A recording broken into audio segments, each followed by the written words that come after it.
Why, hello, and I don't know why my camera is so messed up.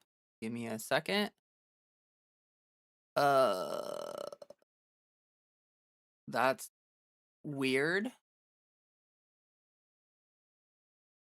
Why? Why? What is happening and why? I don't know. Give me a second. Why? What the heck? Uh,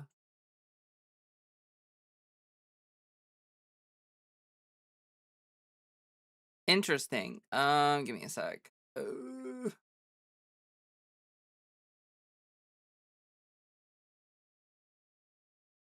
Well, it's not. Hold on. What is happening?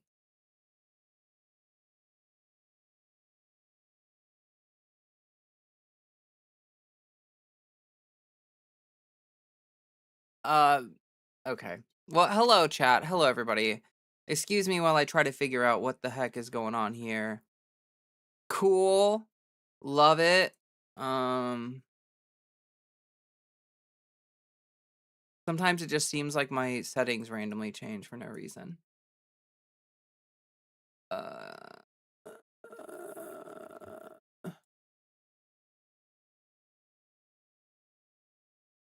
okay, that's better. That's better. Hello. Let me do the things that I need to do. I need to ping my Discord. I need to do all sorts of things. So huge amounts of confusion with the freaking camera being weird.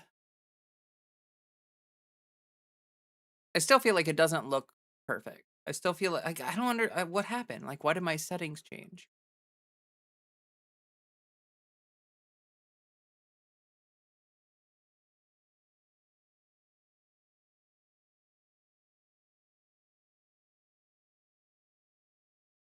Okay, I'm just gonna leave it. I'm just gonna say that this is fine. Actually, I think it needs to be a little lower. Whatever. It's good enough, I think. Hello, everybody. I'm getting stuff pulled up here. Getting stuff. Night King 2478. Thank you for the follow on Twitch. I appreciate that. Very nice of you. And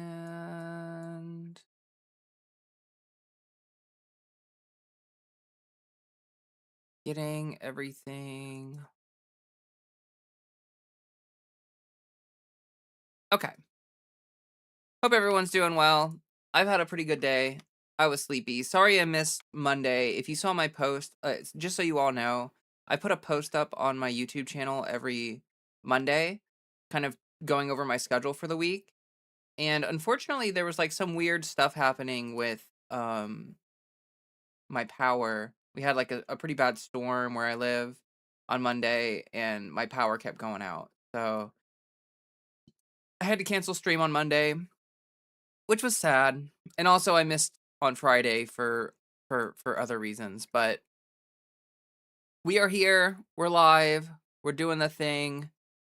And I'm happy to see you all. Good to be here. It's good to be back. Hello, Mr. Namsalas, I think. I'm not sure if I said that right, but hello, welcome. Hope you're all doing well. Freddy's here, loafing. He's a loafing boy. That's what he's doing. And I am gonna get a various amount of things pulled up. Things indeed. I thought you meant like your power is an internal and I thought you meant like your power as in your internal power. Also, howdy. Uh, no. No, I'm not really sure what you mean by internal power. You mean like my internal power or whatever? Um okay, here's that and there's that. I've got various um I've got various things to talk about today. We are going to be hello Quixty. I'm not sure if that's right or whatever. Like your essence? Oh, no, no, no. Yeah, I was having problems with my power kept going in and out as the storm was happening and it just won't yeah, just you know, just what it is what it is. Maybe if I mess with this shutter, it'll be a little better. Is that better? I don't know. Please don't get me for this, but tell me what's the difference between a transgender woman and a trans femme? Yeah, no, of course. People are more than welcome to ask questions. I am happy to answer questions and talk about stuff like that. So a trans femme is Quixie. Okay, gotcha. A trans femme is someone who identifies as non-binary, but is more like if you view gender as a spectrum, right? Like you have binary dudes or whatever, and you have binary women. Trans femmes are usually people that identify as non-binary, but more on the feminine side of things, and less, not on the masculine side of things. So often a trans femme will go like she, they will be their pronouns. Like they'll, they're happy with they, they're happy with she. Some people specifically prefer they, them, and not she, her. But like trans femme is kind of like that spectrum there. A transgender woman is usually described as a binary woman. So, like, a trans woman is someone who does not identify as non binary. It's someone who specifically identifies as a woman. So, like, only she, her pronouns, right? And so you can see this on the other end of the spectrum too. A trans man is he, him, right? That's what a trans man is only going to accept he, him. But a trans masc individual is someone who's non-binary, but more on the masculine side of things. So they'll probably accept they, them, and he, him, or whatever. But yeah, it's a spectrum, indeed. Hope that helped you understand a little better. So we're here. Freddie's chilling. Most women in general are femme, but not all femmes are women. Yeah, that's kind of a good way to put it, I think. I fit the trans femme then. My therapist said so. I was just confirming. I'm not out all the way. Oh, okay. Well, congrats on starting your journey of self-discovery in that sense, and like really trying to figure out how you feel and identify and everything. Like that's cool. Good for you. Yeah, I definitely like, and honestly, like, it's okay if it changes over time, right? Like, when I first came out, I identified as a trans femme, like, specifically, really liked they, them pronouns when I first came out. That's what I preferred when I first came out, and I did not identify as a trans woman when I first came out. It honestly, for me, it's not the case for everyone, but for a lot of people, being non-binary or trans femme can be a way for people to like slightly change your presentation or identity without jumping to the other end of the spectrum. So like if you are amab and you feel like more like you identify on the feminine spectrum of things, it can be a lot easier and more comforting to just be like, no, I'm non-binary trans femme. And then as you begin your transition and go through that whole process, you can sort of like confirm whether that is true, or some people realize partway into their transition that they're like a binary trans woman or something. um and so like it's okay if that idea that you have of your identity shifts over time, and it's cool. Yeah, it's it's cool. I think that that's important. Not all non-binary people like stop being non-binary and become binary, but it is definitely a thing that happens to some people where like, it can be scary. It can be scary. And like honestly, when I first started transitioning, I didn't feel like, I know this is kind of like an internalized transphobia thing, but like when I first started transitioning, I didn't feel like I was allowed to use she her pronouns just because like I didn't feel like I fit it. Like it took time for my body to catch up with HRT and everything, so it's yeah, it's just it's an interesting thing. I'm not on HRT. It's hard to get that in South Carolina. Yeah, I can imagine that certain states that's pretty tough to get, and I wish you luck with that. If that's something that you want, that is. Um, yeah. Hello. So I don't. Did I say hello to Citron? I can't remember. Hello, Dadzilla and Valera. I consider myself in the trans femme category at the moment. I'm only a few months HRT and don't quite feel like a binary. Yeah, no, I get that. I just think, it's a lot of people when they first start coming out as trans, it's this thing where you want to be like absolutely sure that you know exactly how who you like exactly everything perfectly. Like I know when I started transitioning, I kind of felt a pressure to like have it all figured out and stuff. But definitely didn't like right. Like it takes time to kind of suss out the feelings.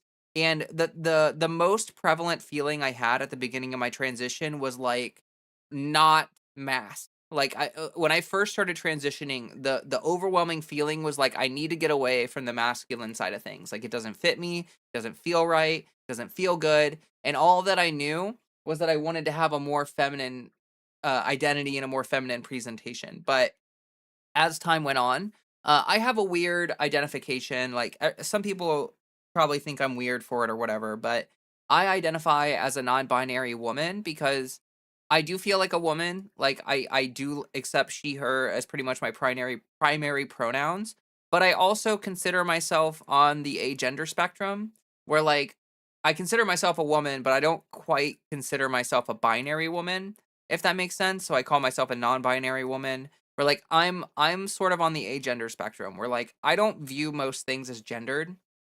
Like a lot of people view gender as like a primary lens through which they experience certain things like their hobbies or their whatever stuff they're doing or whatever, but like or how they're acting or whatever. But like I honestly don't even really think about gender that much, which is kind of one of the reasons why it took me so long to realize that I was trans.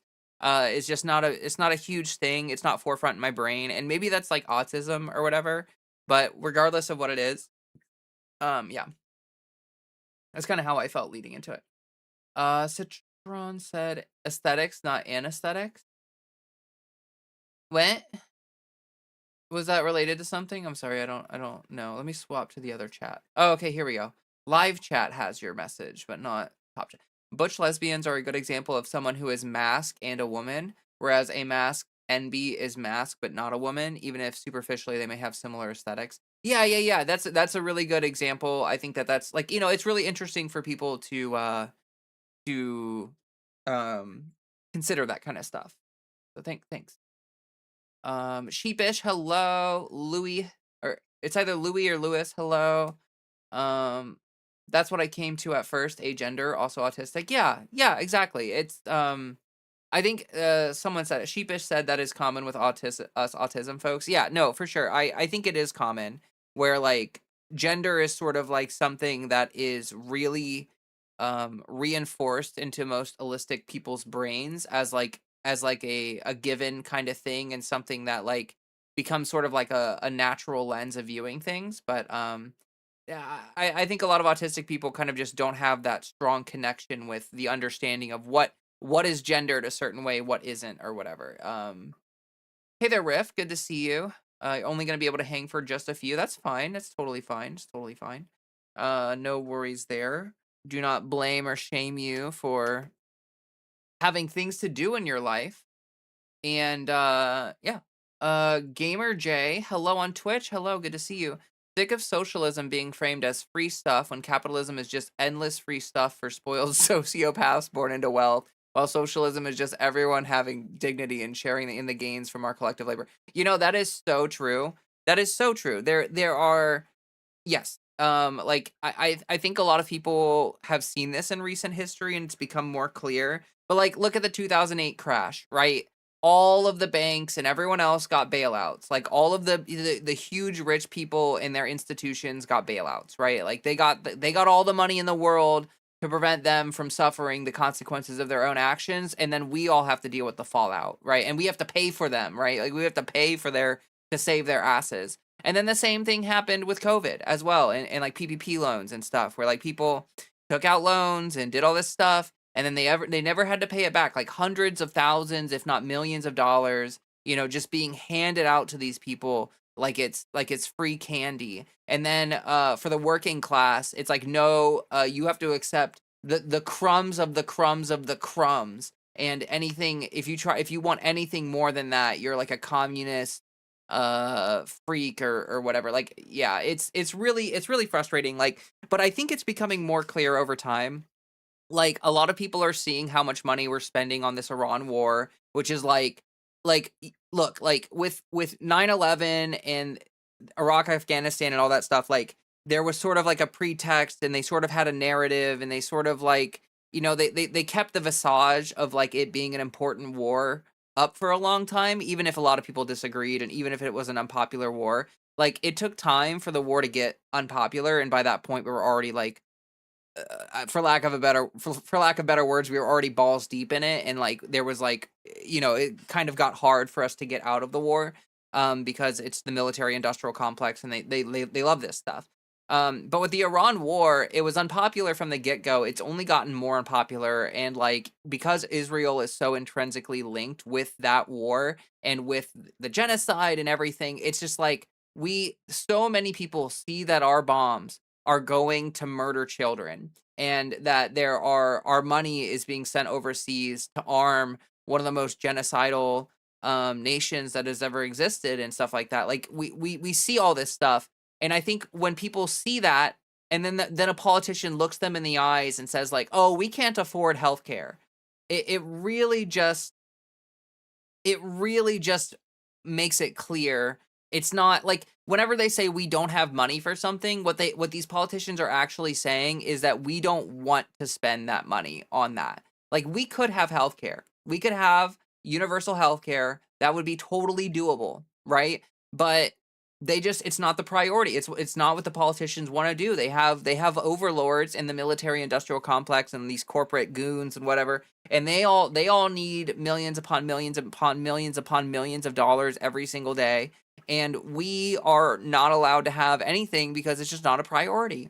And it's like when you're talking to a friend, right? And the friend is like, "Oh, like, I would love to hang out with you if we have the time. Like, if there's time for it. I would love to do this or that, if I find the time," or whatever.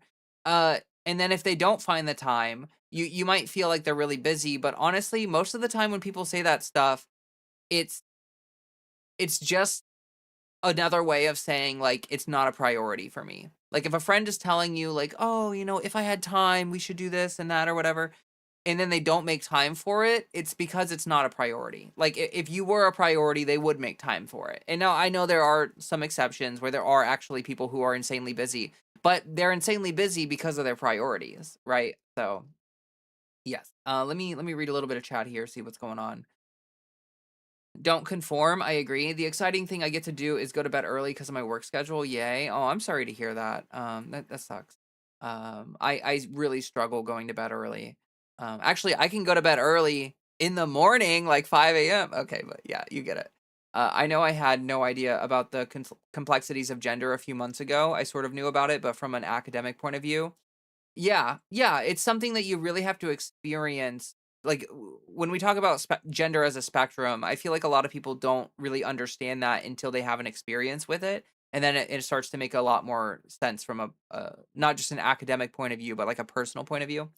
That bailout stuff was BS. I was thinking at that time that they should have just let them fail. Yes, exactly. They shouldn't have bailed. Like, we did not need to spend that money on that. Like, that's supposed to be the free market, right? Like, that's the thing we've been sold about capitalism is like, oh, things that don't work will fail, and so the things that will work will succeed. But that's not true at all. It's not true at all. Awesome. Hello. Good to see you. If I had a time machine, I would have told myself to start a fake business and get me some of that sweet PPP loan money. Yeah, I know, right? Like, if only I had like some inside knowledge like these senators do, I could do illegal stock trading and also like take advantage of extreme government handouts to like never worry about money ever again in the day of my life. But also that would be feeding into the capitalistic systems that oppress people. So like I wouldn't want to do that. But yeah, I know what you mean. Just finished the Professor Dave. Hey, anime sidekick gal, good to see you. Just finished the Professor Dave reaction to the Destiny video. Goodness, we are not getting the info over here. I don't know. I am not caught up on whatever's going on with Destiny, and I don't know who Professor Dave is. But if you give me a little summary, I will read it in chat. But honestly, yeah, I don't know. It depends what it's about, I guess. I'm 38 and make minimum wage at a job that can't even guarantee 40 hours a week with no benefits, and I get shamed for not being thankful for it. Hey, Riff, I'm so sorry about that, and I feel your pain. I have worked I worked like almost 10 years of food service, right? And that's been like most of my adult life. Most of my labor has been food service. And the only time that I was making good money in food service was when I was a general manager. And when I was a general manager, I mean, I was working like 60 hours a week. I was like not really getting days off because like I would get a day off and then my workers would call me and something bad would happen and I'd have to go work. And like I was always on call. Like I could be off my job and my boss would call me and have like an hour-long conversation about like work shit with me and stuff. And it was like it was hell. It was hell. Like yes, I was making really good money, the most money I've ever made in 1 year when I was a general manager, but it was such a dog shit year. I burned out so fast. And, you know, like the vibe that I was getting from people was that I needed to be grateful for the opportunity to work myself to death. And a lot of people were in my life were like, "Oh, you should be proud of where you are." And it's like, "No, I'm not proud of where I am because I'm selling my soul to the devil, dude. Like it sucks." Um, the US has such insane amounts of money. I grind my teeth just thinking of the things we could do for people and infrastructure. Instead, I get AI slop and starvation. Yes. Yes. Like we are the richest country in the history of the world. And like there is absolutely no reason that we can't have universal health care and we can't have like social safety programs and like subsidized housing for people that are underemployed and people that are have uh, you know, kind of like unfortunate circumstances. There's no reason why we can't feed hungry kids. There's no reason why we can't do any of this shit. Like, honestly, it wouldn't even hurt our military readiness. Like, we could take $250 billion out of the military budget, and that would do like an insane amount of legwork for the working class. And we would still be spending $1.25 trillion a year on our military. Like that, the math isn't mathing. But yeah, it's really shitty and frustrating. I'm on the autism and have no job, living on government, no jobs. No wonder people aren't applying for the Hunger Games? Can you blame them? Yeah, no, I mean it's hard out there. It's really hard out there. Let's see here. I wish I had more people like me to hang out with. Oh, I'm sorry. You should look locally. You might be surprised, honestly, at how many people you're able to like look for a local support group. Like see if there's like a local queer meetup group or like a sort of like a support group or anything. Like you can look for like gender clinics or contact Planned Parenthood or something, and they might have resources like that near you that you're able to get access to that you're just like unaware of. I would super duper recommend looking that up. I have heard from people that are engaged with stuff like that that have a fantastic experience, and I've also had a good experience with meeting people IRL. It definitely helps. It's a good thing. America's official religion is capitalism. Yes, I would agree with that. And it's not even an efficient allocation of resources, like you said. It's like the visage of an efficient allocation, but it's actually like super inefficient because like we spend more money than any other country for a healthcare system that doesn't even work. You know what I mean? Like it's not like because we don't have universal healthcare, we're not spending money on it. Like we are spending insane amounts of money every year just to not even have universal healthcare. Sorry for the knuckle cracking, by the way. I don't know if that came through the mic, but um keep trying and looking. I didn't find my current friend group until I was in my 30s, and they are the best people I've ever been around. Nice. Lauren, hello, good to see you. Professor Dave is one of those competent but unremarkable scientists. Oh, okay. Like he toes the line rather than trailblaze. Okay. Trailblaze. You notice how Elon's still spiraling? He also looks sickly. I don't honestly. I don't read like I don't. I'm not on Twitter or anything, so I don't pay much attention to Elon. But I wouldn't be surprised if he's spiraling. I hope Elon loses his wealth. In a sane nation, Elon would have no cash. Yeah, we spend way too much money on that sick freak. Biggest of bugs. Hello. Wait, where did it go?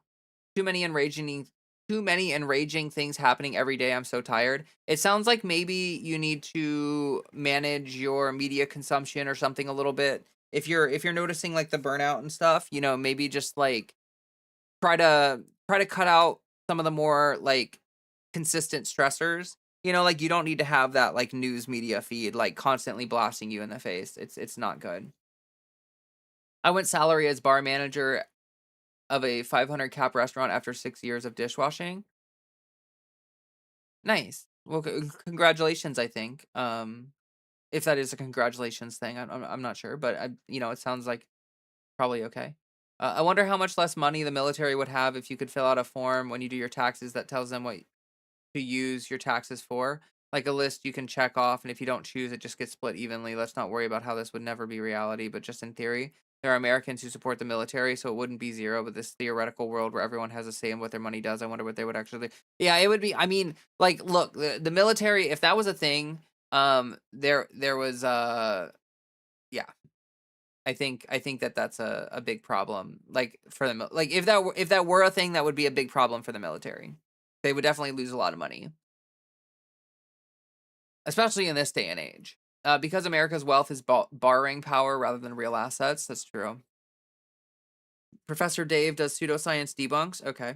Uh, like the biggest contributor to the GDP is debt. Yeah.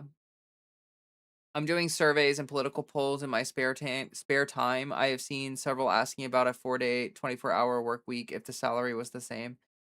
Oh yeah, no, for sure. We work too much as in America for too little. Every big business I've worked at hid you in the back. I was the phantom of the stores. I'm sorry to hear that. Also, welcome, Vigorous. Happy to see you. My family used to tell me taking money from the military to help people, including the troops, is somehow cruel to the troops. That's so stupid, dude. That's so stupid. Like, universal health care would be good for the troops. They would actually disproportionately benefit from universal health care. I prefer Michael Levin of Tufts University and Dennis Noble of Oxford. They are pioneers of new bio. Okay. I never said that. I swore I would not divulge anything. Oh, okay. You're good. Do Quakers pay military taxes? Maybe an option. Oh, I don't know. Um, Leah, I'm gonna be an asshole for a moment. Your eye makeup needs some work, sis. What do you mean? What's wrong with it? What do you mean? That was 15 years ago. I think so. Oh, okay. Gotcha. Ba, ba, ba, ba. Abigail, heyo, I love the downward eyeliner wings. Yeah, I mean, I did it in like 8 minutes or whatever. I don't think it's that bad. I mean, when I'm not looking straight at the camera, they probably look pretty bad. But I don't know. I don't think they're like too bad. Do I look terrible, chat? Do I look like dog shit right now? Am I embarrassing myself by being live right now? I just hate how the economy has a lower batting average than the life of a showgirl. Oh, okay. Um, okay, LOL. Well, what do you mean, Lauren? Like, do you mean it? Do you think it actually looks bad? Does my makeup actually look bad? Every time I look up at my monitor, my head turns away, and it isn't that bad. Oh, okay. Was it just? Let me guess. It was just the angle of me like not staring at the camera. Probably. Look okay. Okay.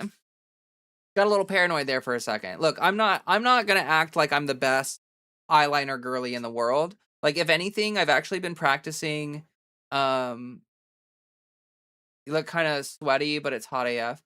Yeah. I mean, I'm actually not that sweaty. I always look like shiny. I don't even really know what is up with that, to be honest. I feel like it might have to do with my, like, I feel like I have EDS or something, like Ehlers-Danlos syndrome.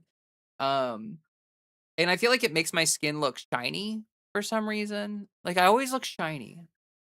Always look shiny. It's weird. Looks good. When looking sideways, it might look odd. Just listening here doesn't matter. Looks fine to me. You look kind of sweaty. Oh, wait, I already read that. I like it. It's novel and simple. Okay, yeah, cool. Yes. I do like, I've been working on eyeliner, but basically what I've been doing is I will spend maybe 10 minutes working on my eyeliner, and if I think it looks really, really bad, um I will if I think it looks really, really bad, I'll just erase it and then I'll move on with my life. Like, honestly, like, I hate doing eyeliner. It makes me so anxious because I'm like a perfectionist, right? Like, I want them to look symmetrically perfect, right? But that's not going to happen. Like, one of the nicest pieces of advice I've ever heard from someone with makeup is basically just like that you Oh, Fred. Um, like your wings are like not twins, they're sisters or whatever. uh, I saw a study that trans women are much more likely to have EDS, which is odd. Oh, that is really odd. I wonder what that is. I wonder what that is. That's really interesting. Um, but anyway, fellow shiny person, EDS, is that a yet another symptom? I don't know if that's a symptom of it. That's just the only thing I could think is that like my skin is kind of like really smooth and maybe shiny or something. I'm not really sure. But yeah, it happened. It's something I've always noticed. Sometimes people say that my skin looks kind of like plastic. I like heavy wings personally, but not everyone does. It looks good. IMO. Keep experimenting with your wing game. Thanks. Yeah, I mean, like I'm working on it. You know, it'll if I find it, I'll pop it to you on Discord. Yeah, do that, please. That would actually be really cool.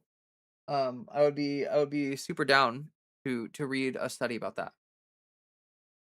Also, I'm trying to come out at my job, but with everything going on in my life right now, I'm giving myself a sec before I do. I'd love to do eyeliner, but I'm not currently ready for the judgment I might get. No, I get you. I get you. It's hard. I mean, eyeliner is hard. Like it's not easy. It's challenging to do. I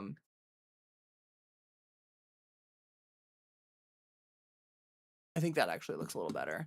Sorry if my lighting is messed up. My camera was getting like acting all weird when I started stream and I like fixed it, I think. But like I have no idea what happened. I think my settings reset or something. I feel like the ring lights and other lights people use make them kind of glossy on stream. I mean, that's probably it too. Like I have a ring light right here, and then I have my lamp thing right here, and then I have a standing light over here. So like if I turn off the standing light, it's just the ring light, and so I have the standing light for a little extra indirect light, and I don't know. It's hard to get lighting right. What's up, Fred? Goober. I feel like ring light. Oh, I already read that. But the alternative is to be a shadow being. Yeah, I mean, like when you have light blasting you in the face, it's gonna some of that light is gonna reflect, and I think it probably just makes me look shiny. I don't know. It's fine. Okay, Fred, what are you doing, dude? What you doing?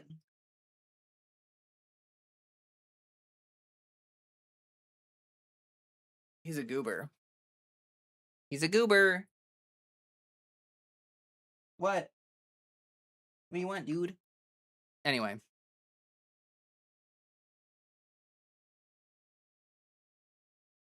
I love eyeliner, but I hate applying it or touching my eyes in general. Yeah, it's kind of sketch a little bit. I feel you there. I'm still trying to figure out eyeliner. It's so difficult for some reason. There must be some trick to it that I'm missing. There's a couple tricks that you can do to make it a little bit easier. Uh, like one trick that I see a lot is like you should use like prop your elbow up on something. So either hold your elbow or put it like on a desk or something, and that kind of stabilizes your arm and makes it easier to do those like micro movements. Fred, what are you doing, dude? He's being such a weird. He's doing weird stuff. He's being weird. Why are you being weird, Fred? What's up with you? Why are you being weird? But yeah, you can kind of stabilize your elbow. That's a good trick. Having a magnifying mirror for me helped a lot. Like having a mirror that really magnifies my eyes. Definitely super helpful there. I find that to be really, really good.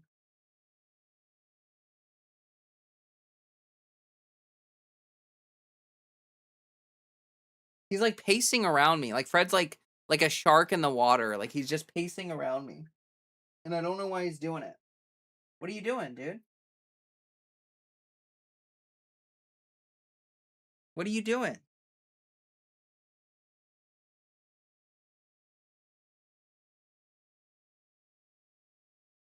Okay, sorry, I keep getting distracted. Just Fred being being a goober. I don't know what he wants. Oh, is it? It's almost his food. That's what it is. He wants his food. That's what it is. Okay. Mystery solved. His food will be out soon. Your food will be out soon, Fred.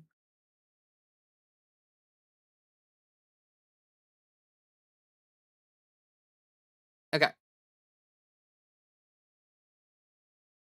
Eyeliner is the only makeup thing that I do, and I'm really terrible at everything else. Yeah, it's pretty much all I do as well. Like sometimes I'll do concealer or whatever, but for the most part, I just stick with I just stick with eyeliner. I used to do concealer like all the time, every day, but I've been like I just have not done it in a really long time. In the future, students will learn about macromolecular crowding and how systems properties affect biology and even fetal development. In some cases, that means new biology will be less productive. Yeah, I feel like, yeah, I don't know too much about it. Question for you: how did you do your voice training? I have yet to get started. My insurance does cover it. I didn't take lessons or anything. I watched some YouTube videos for sure. Like I definitely think there are some really quality YouTube videos and YouTubers who go over voice training, and I think that that stuff can be super helpful. But I have a video on my channel about voice training. Like I have a video specifically on my channel about the process that I went through for voice training, but I can give you kind of the rough shot of it. Essentially, there's 5 steps. The first step is playing around with your voice.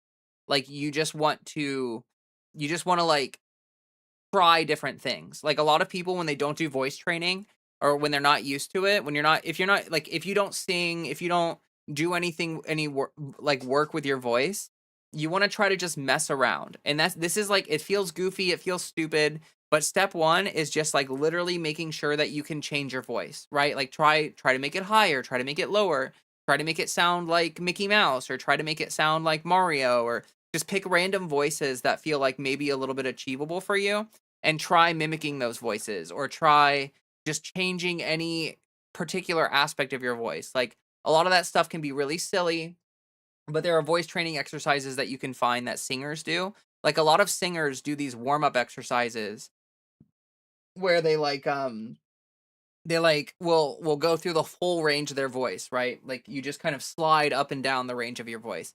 So that's stage 1, right?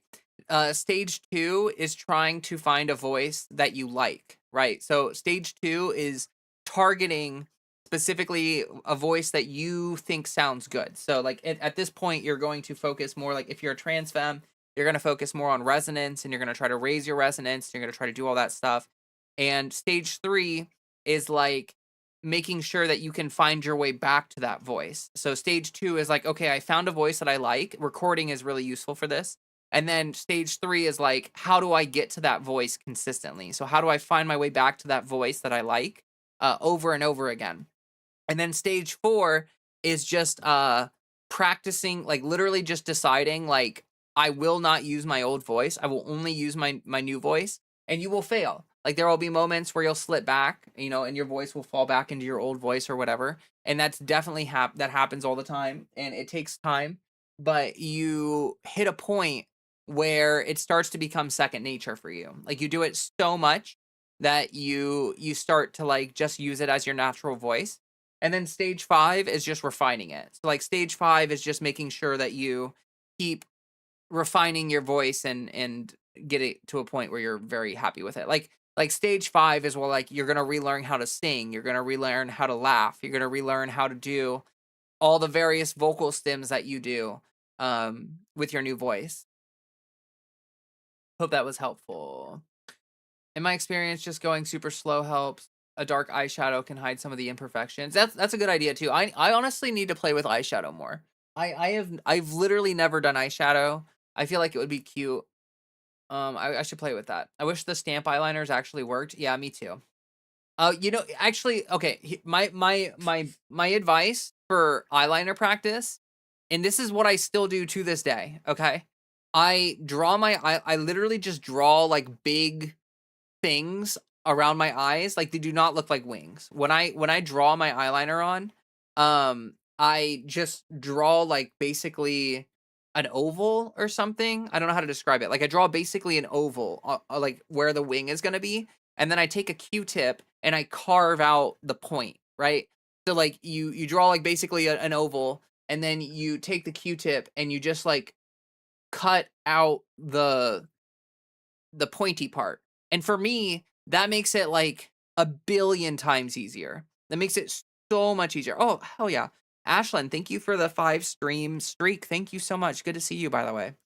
Um, good to see you, by the way. Uh, yes. So I don't know if that helps for some people, but for me, carving out the eyeliner is like peak, peak. Um, it is happening. It's all thanks to the system. Oh, Ashlyn, thank you so much for how many? Wait, how many is that? 10 gifted subs. Thank you so much for that. I really appreciate that. Ah, I forgot. I need to contact the artist that is gonna work on the emotes. I keep spacing on that. I feel so bad. Uh I've been doing my nails for like 3 years or so, but now that I've advanced to the point of doing gel nails that don't fall off after 3 weeks, it's been a long journey. Oh, nice. I've thought about doing gel nails, but like you have to use like UV to set it. And I saw some like fear mongering stuff where like using the UV lamp to set your gel is gonna like damage your skin or something. I don't know. I just got so paranoid about it. Gel nails does seem like a really awesome way. I like the painted doll look, so I go full white foundation, pressed powder, pink blush, like lady in the 1700s. Cool. I honestly don't really do when I do my makeup, like when I do like concealer and stuff, I don't really do like a bunch of like contouring and whatever. I pretty much just do like a light colored foundation in different amounts. And like I have rosy cheeks, so I just like avoid like putting it on my cheeks so that my cheeks stay like have a little bit of color in them. I know I'm a woman, but my HRT hasn't let me grow hair on my head, so it's hard to feel like one when I wake up. I'm also autistic. Oh, I'm sorry to hear that, Jessica. Well, you know, it's wigs are a thing. People definitely do wigs, like for sure a thing. So try that, you know. Like you can definitely do that. That's an option for sure. But I'm sorry to hear that. 5 stages. I know popular trans woman Icky from the UK said that her voice became second nature and can't do her old voice. Eyeshadow, I want to learn to apply blue. Hey there, Hugster. Welcome, welcome, welcome. Um I also struggle. Like I feel like I could use my old voice. Actually, I know that I can sort of do my old voice, but there are some trans girls who are like very comfortable dropping into their old voice. Like they don't have any like it doesn't bother them at all. Like they just like they think it's funny to like oscillate between the two voices and stuff. I I really struggle with that. Like my voice feels like it's permanently changed. Like I can sing in my low register sometimes just as like if I'm alone in my car, you know? Um but yeah, um yeah, it's a thing.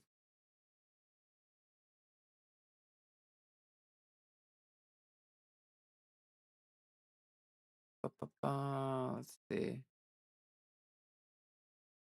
Do you have hooded eyes? I do. It makes eyeliner on top of the eye painful. Yeah, that's why honestly, that's why I do the downward wings because I have such hooded eyes that I need like if you can see when my eyes are open, my eyelashes are like touching the hoods of my eyes.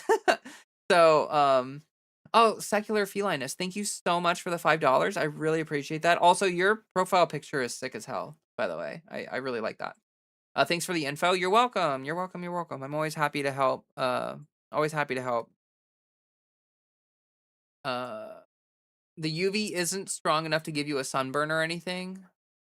Interesting. I'll have to look into it more. I saw a video of some girl being like, I use gel nails for like 5 years, and the skin on my hands is like wrinkly and nasty, and they were blaming it on the UV lamps. But like, can't you just like, what if I just put sunscreen on? You know, like if I'm doing gel nails, can't I just wear sunscreen on my hands, and it won't that just like solve the problem, right? I don't know.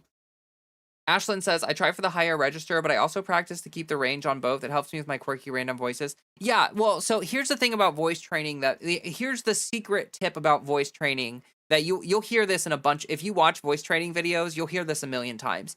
It's not about pitch, it's about resonance.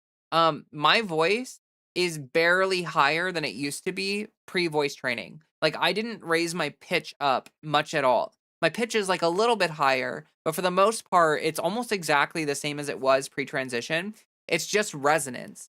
So resonance is like Ashlyn, did you just give another 10 subs? Oh my god, thank you so much. Thank you so, so much. You're amazing. Um, so resonance is like where you're speaking your voice from. So like voices that have not been affected by testosterone, their voices tend to resonate either in the upper throat or in the mouth. So like the closer you can get your voice to resonating in your mouth, the better that, or like the more feminine it'll sound. And as you let the resonance drop down into your chest, that's where you get the more masculine voices. So, yeah, like I really recommend messing around with resonance. Resonance is like the key to the castle. Like resonance will get you, like you can have a low voice. Like I feel like my voice is not very high pitched. It's pretty low pitch, but my resonance is what I really worked on. Good evening. Hello. Sunscreen sounds like it works. Hello, Glitchmaster. Good to see you. Riles, hello. Oh, and then Dadzilla said, "Does Moxidil work for those on HRT?" I think it does. And then isn't there also? I think the other one is finasteride, right? I think that's I think that's a thing. I think it's a thing for sure. Sounding girly was one of the few tells I had before coming out. So once I transitioned, for me, it was about reminding myself I don't need to sound manly. Interesting. Gotcha.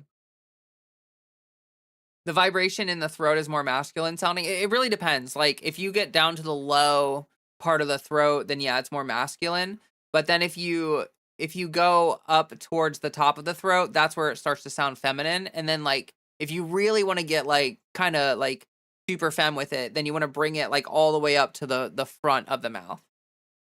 So there's Propatia, finasteride, and minoxidil. Those sound like the hair ones. Rusty, hello. A trans YouTuber said pretty privilege overpowers trans bigotry in most social situations. What do you think? Um, I so I sort of view pretty privilege as being a little bit separate from, I don't know. Like I tend to view pretty privilege as like a thing in and of itself, right? And not necessarily linked to whether someone is trans or not, right? Because like whether you're cis or trans, you can have pretty privilege. Like people have it, right? And then if you're trans, you just so happen to be trans with pretty privilege. So like I don't think that someone with pretty privilege is going to like change people's minds about trans people, you know? Like I don't, if someone's a huge bigot, I don't think that they're going to see a pretty trans girl and be like, "Oh my god, like slay." Like queen, slay or whatever. But like it, you will get treated differently with, if you're, uh if you have pretty privilege. But like they're like, I don't know.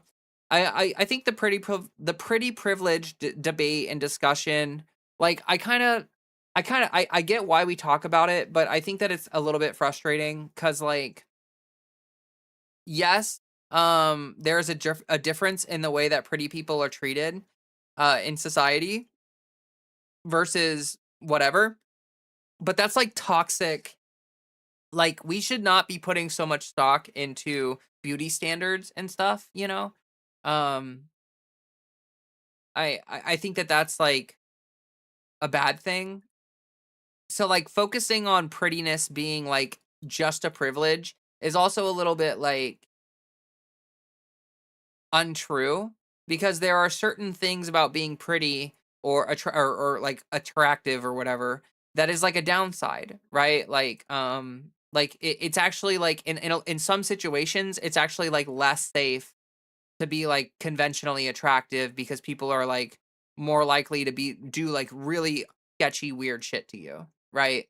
But like I don't know. I feel weird talking about pretty privilege just because I think that it's like I hate that society is so hung up on these beauty standards. Like it's like the passing conversation. Like talking about passing really kind of sucks just because like I don't think that we should be so hyper fixated on traditional beauty standards. Like if you talk about passing, what you're technically saying is that if you don't fit in with the traditional beauty standards, you're like somehow like less valid or like you don't pass. And that's tying being like that's tying your trans expression and presentation to the beauty standards, which I think is like not good personally. But I don't know. It's a nuanced conversation. Sounding oh, I already read that.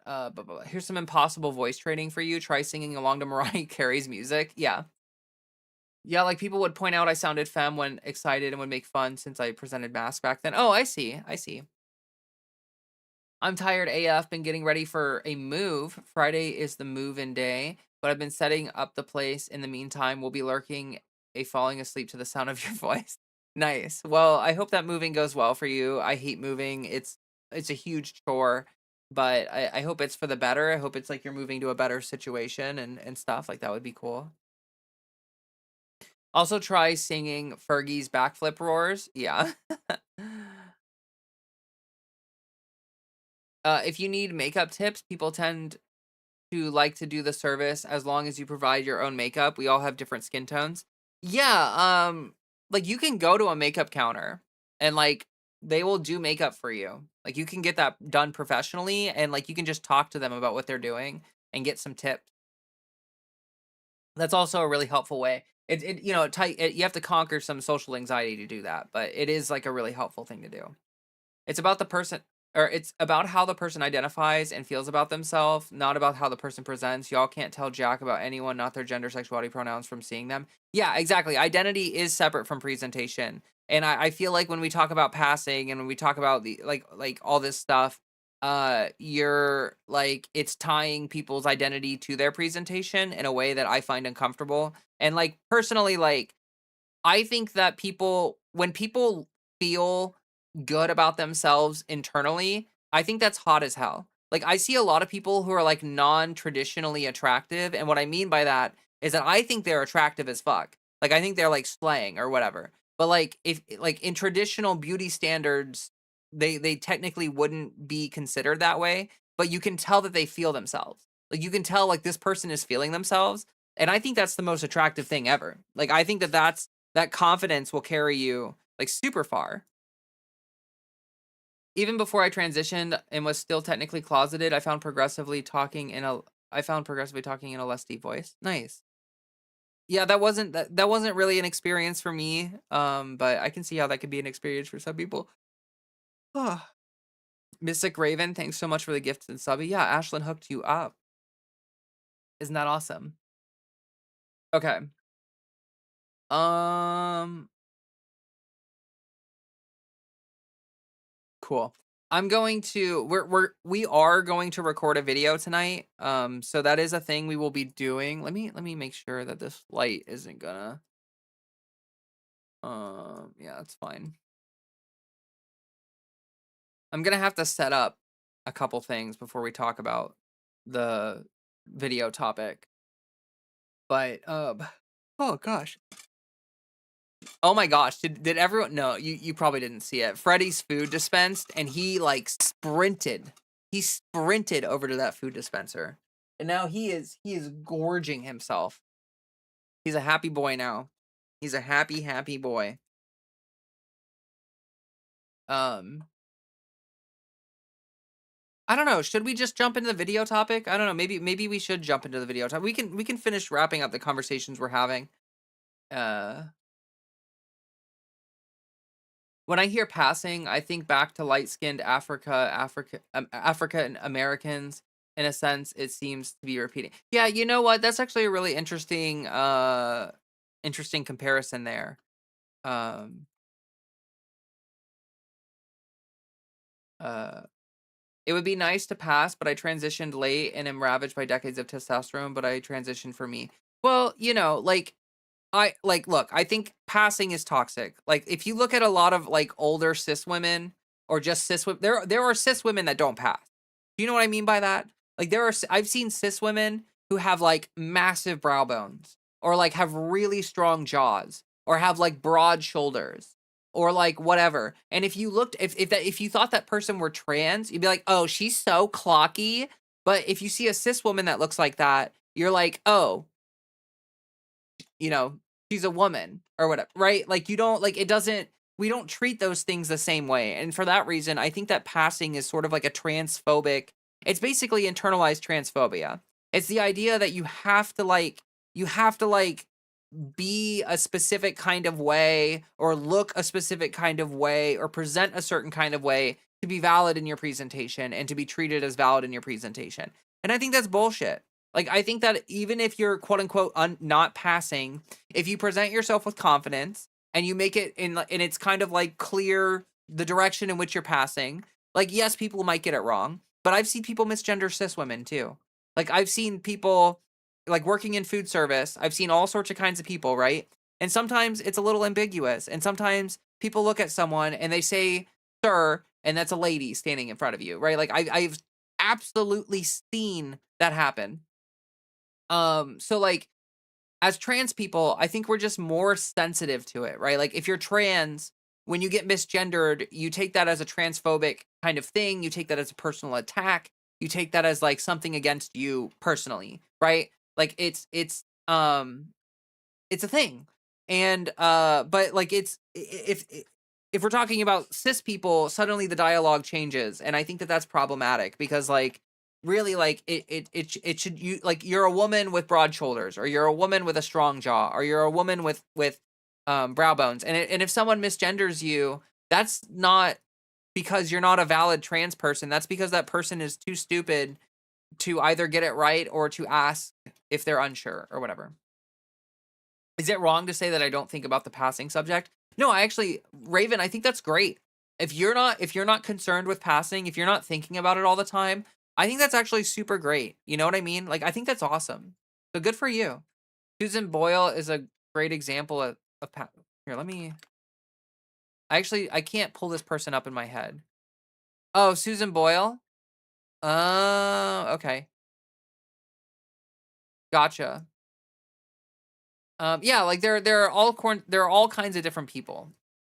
And like I think that we get a little too obsessed. Like honestly, it's a little bit like phrenology and stuff with the passing. Like there's like a little bit of a mirroring with incel culture, right? Like looks maxing and incel culture. When people are like super obsessed with passing, like if you go on Reddit, right, and you look at a lot of the trans Reddits, there are a ton of trans people in those Reddits who are essentially like incels, right? Like they are hyper obsessed with like the shape of their jaw and the shape of their brow bone and the shape of their nose and the shape of this or that or whatever, and oh this and that and you can look at pictures of them and be like, dude, you look great.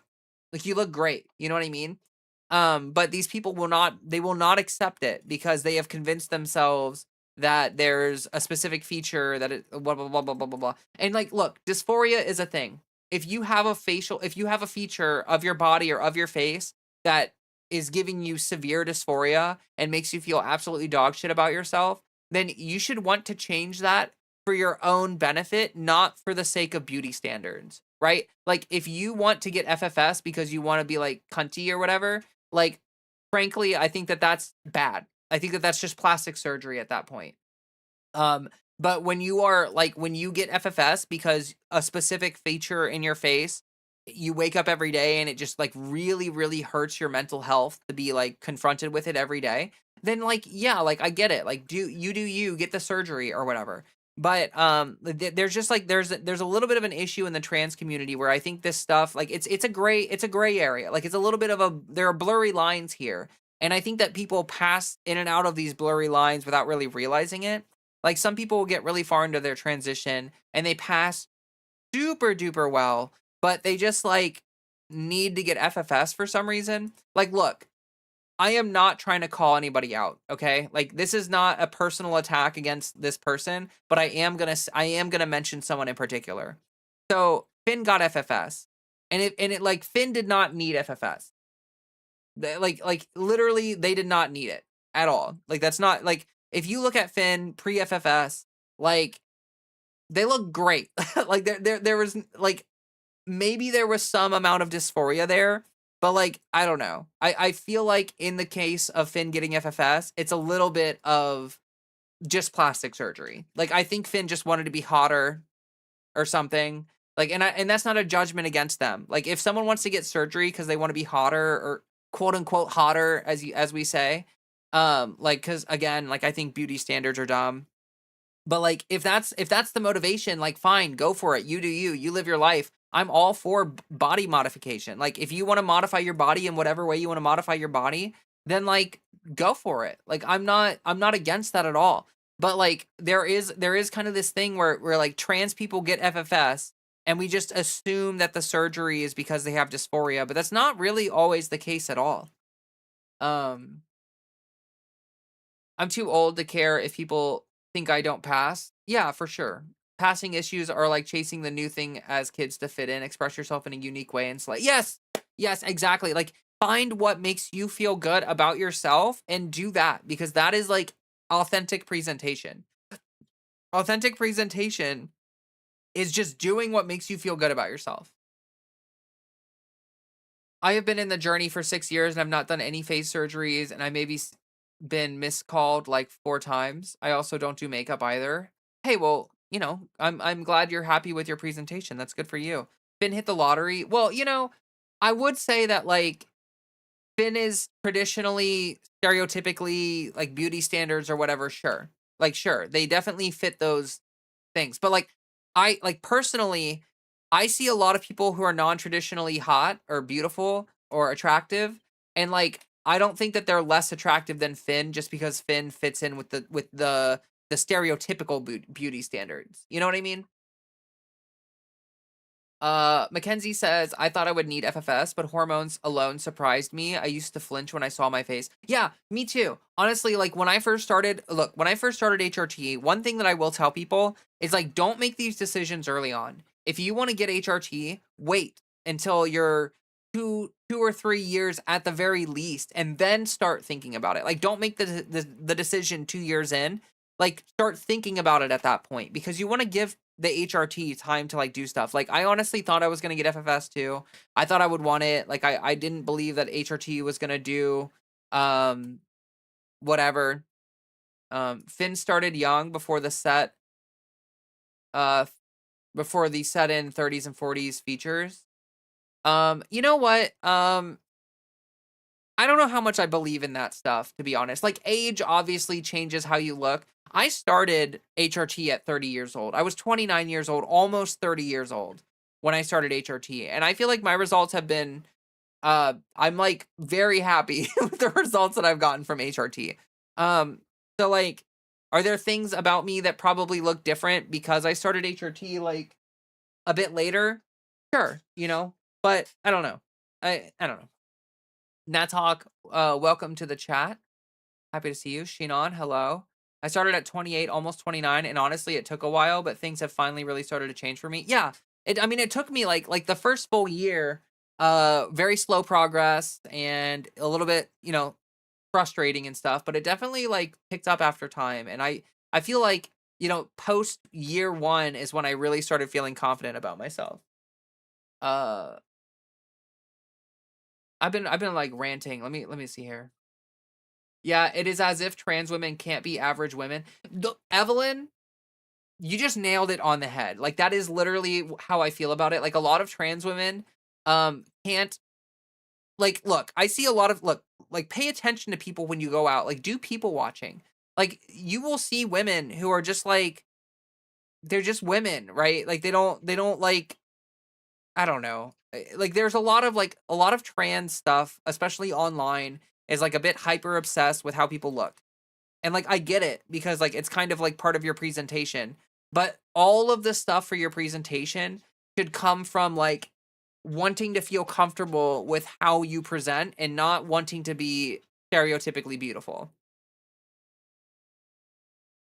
I just realized y'all are referring to Finster. Yes, they're pretty attractive, and I guess trans non-binary. Well, Finster identifies as gender fluid, and it accepts all pronouns. So he, she, they. It doesn't really matter what pronouns you use for Finster. As far as I'm aware. I mean, I'm not like, I don't watch all of their content, but they came out as gender fluid like a while ago. Like, and that's just what I'm acting on. If things have changed, I'm open to hearing about that. But uh trans people online act like trans maxers. Honestly, it can be super toxic. Yes, no, for sure. I was talking about that, like Redditors. Most people cannot get past that trans women are a type of women. Yeah. FFS has been very affirming for me though. Well, good. I'm happy for you. I'm very happy for you.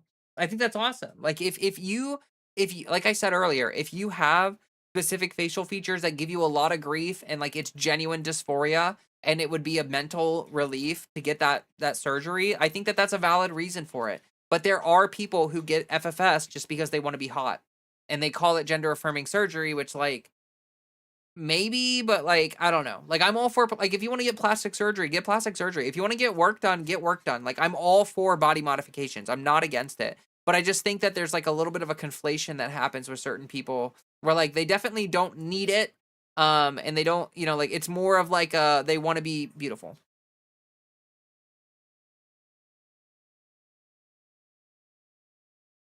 Never nonetheless, I always thought you had done FFS. No, actually, I've not done any surgeries or anything.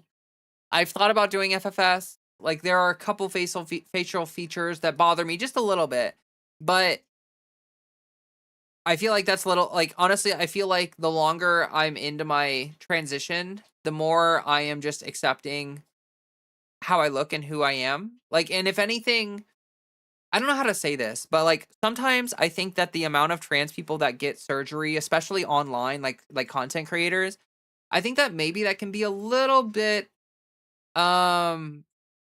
a little bit toxic. Like if you're looking at a bunch of trans content creators online and all of them have had FFS, your standards for what you should look like as a trans woman or whoever is going to be skewed by people who have had surgery, right? Like if you see a bunch of trans people who have had surgery, your expectations of how you should look post transition might involve surgery, right? But like I want to be one of those I don't know if I want to be one of those people, but like I have no plans to get surgery at this point. And like I want people to be able to see that like I've just had HRT and I've had good results and I'm happy with where I'm at. Are my tits massive? No. Do I have like a big brow bone? Yes. Is my nose kind of big? Yes. Do I really give a shit? Not really. Like it bothers me a little bit, but I have people all the time in my real life affirm that like I present how I identify and that like I don't, like I wouldn't need it. Like I wouldn't need it. Anyway, this is a really nuanced conversation. We don't have to keep going on about it, but ContraPoints is a prime example of how beneficial facial feminization surgery can be, but damn, it's far from being a walk in the park. Yeah, it's also incredibly traumatic and like very difficult. Starting at 36, I didn't have great expectations, but fuck, I'm so happy with my results so far, like mind blown levels. Yeah. I mean, like, look, I think that as you age, obviously you should, you know, have like a certain expectation of what you're going to experience just based on age because like as we age I think we tend to look different and you know what I'm saying, but like I think a lot of people have great results starting at 40, 50, even 60 years old. Like I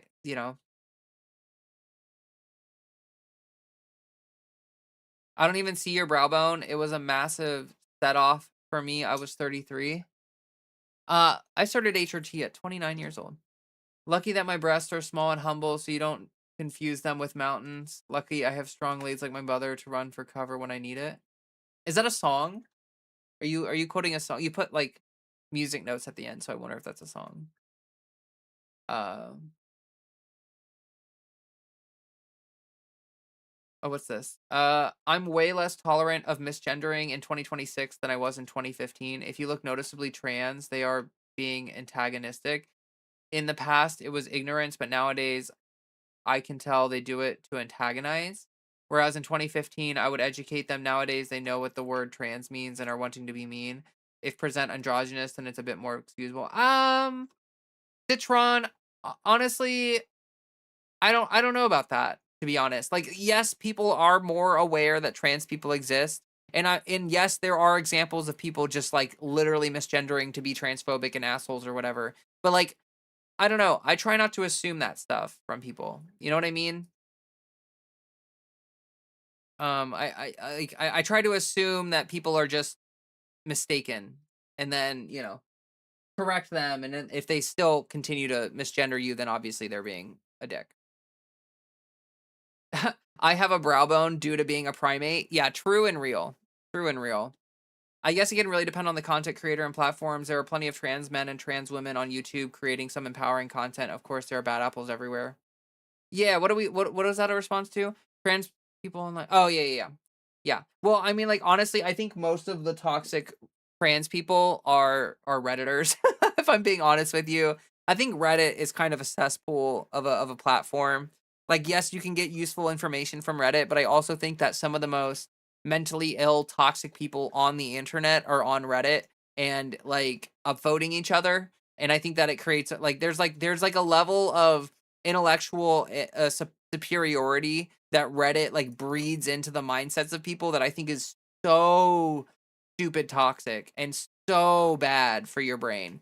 Like so bad for your brain. Like if you're on trans Reddit, you should get the fuck out of there like ASAP. Reddit is literally just the CIA at this point. Reddit is just like Mossad influence like stuff, honestly. Jamie Dodger is awesome, and so is One Topic. Yeah, they're super cool people.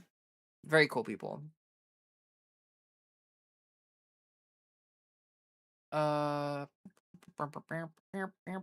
that's the one song of hers that I really love, particularly due to the settle with video with the. I don't know who you're talking about.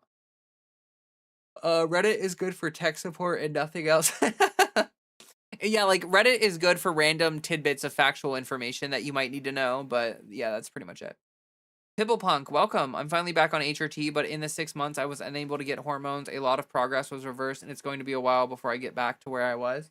Well, I'm sorry to hear that, but you know, it's like, look, even for people on HRT, it's not really a linear process. It's not always linear. So, I'm happy that you're back on HRT, and like, you know, as long as you are moving in a direction, generally speaking, that's good for you. Like that's what it's all about. So, congratulations.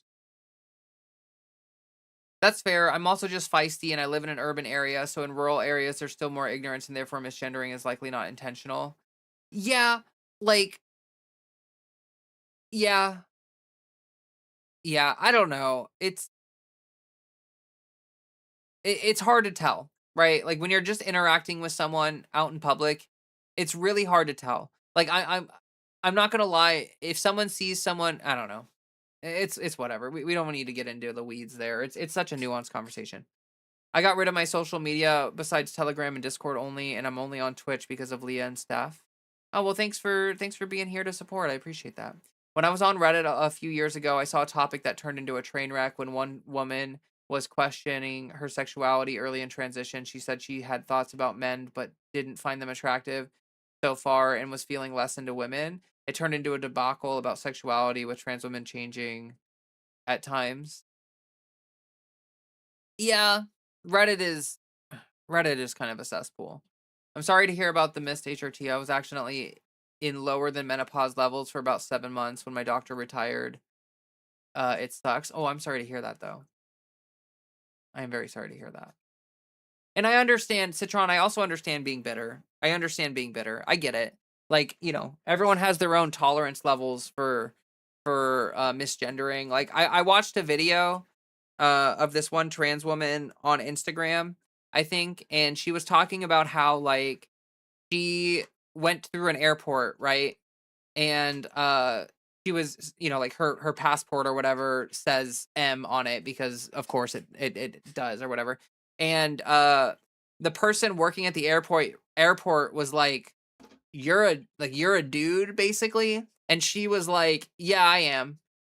And the guy was like, well, you're one pretty S dude. And she was like, thanks. And then that was the end of the conversation. And she was talking about how it didn't piss her off. It didn't bother her at all. And that, like, she was talking about how, frankly, she doesn't even really care when people misgender her because it doesn't actually say anything about who she is. Like, she knows who she is and she knows how she identifies. And if someone just wants to misgender her, like, as long as they aren't screaming in her face and as long as they aren't, like, coming at her super aggressive, she's not going to get, like, super upset about it because it just doesn't matter that much to her. You know, it's like some random person misgendering her, like, isn't like they're never gonna see her again. She never is gonna have to like there's no, you know what I mean? And honestly, I don't know. I've been thinking about that a lot. Like, I feel like I admire that bravery, and I admire that kind of like self-assured kind of feeling where it's like, hey, like, even if someone misgenders me, like, like, I don't really give a fuck as long as like they're treating me with some base level of respect and like not screaming at me and not whatever. But generally speaking, like, random people are just random people, and like it doesn't really matter whether they get it right or not. And like I've been thinking about that a lot. I've been thinking that about that a lot.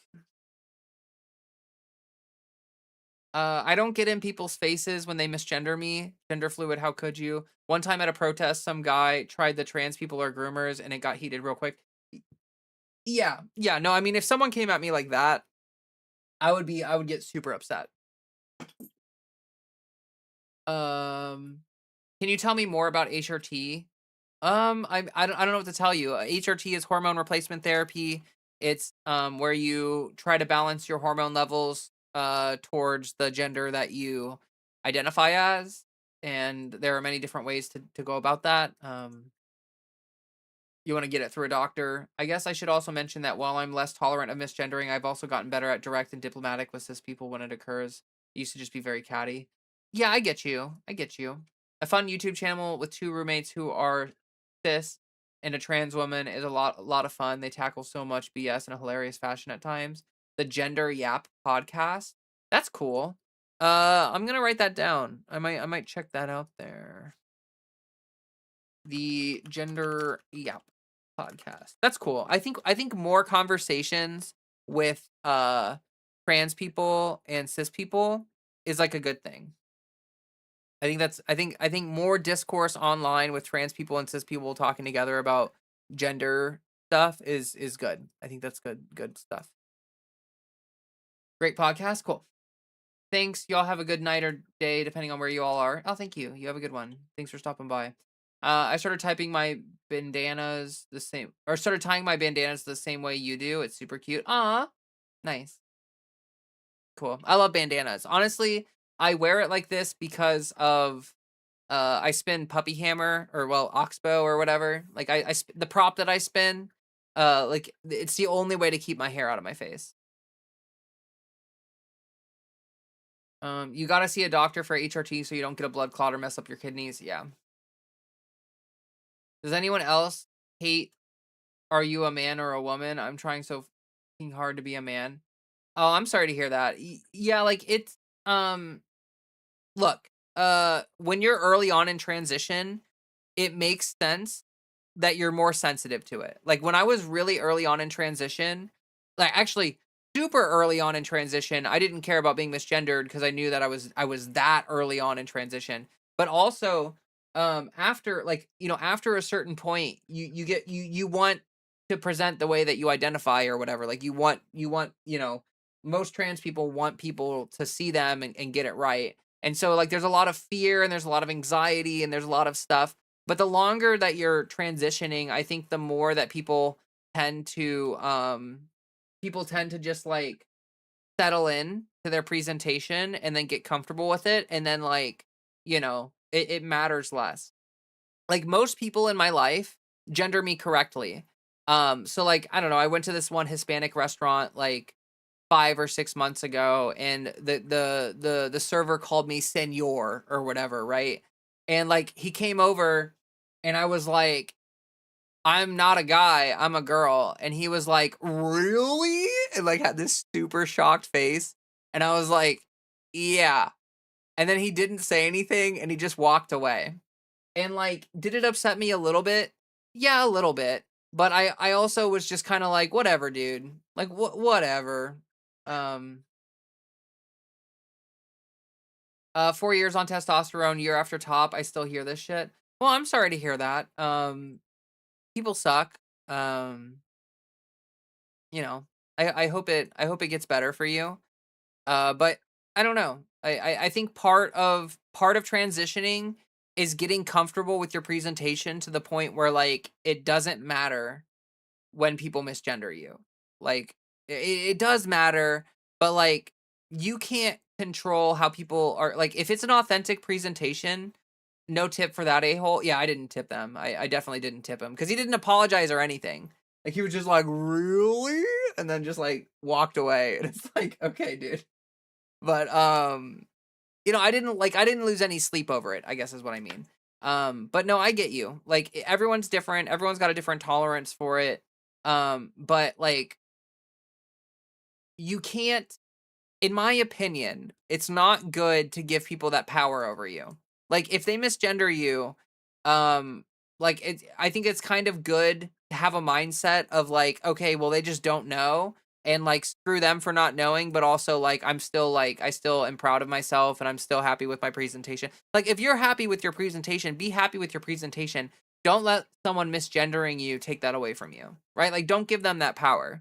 I guess is how I feel about it. Holy shit, I really need to start recording this video. So we're gonna get to that here in a second. Looking back on early transition, I was such a heinous bitch. That's funny. Um, that dude is exactly what I mean though. When I encounter that kind of attitude, I nail their balls to the wall. Well, I get you. I didn't feel like I didn't chew him out or anything. I was just like I just told him, and then he like responded shittily, and then I just sort of like didn't tip him, and like obviously I haven't gone back there. Like they lost a customer. Um, because like he could have at least apologized or something. Um uh but yeah, like I don't know. It didn't like ruin my life or anything.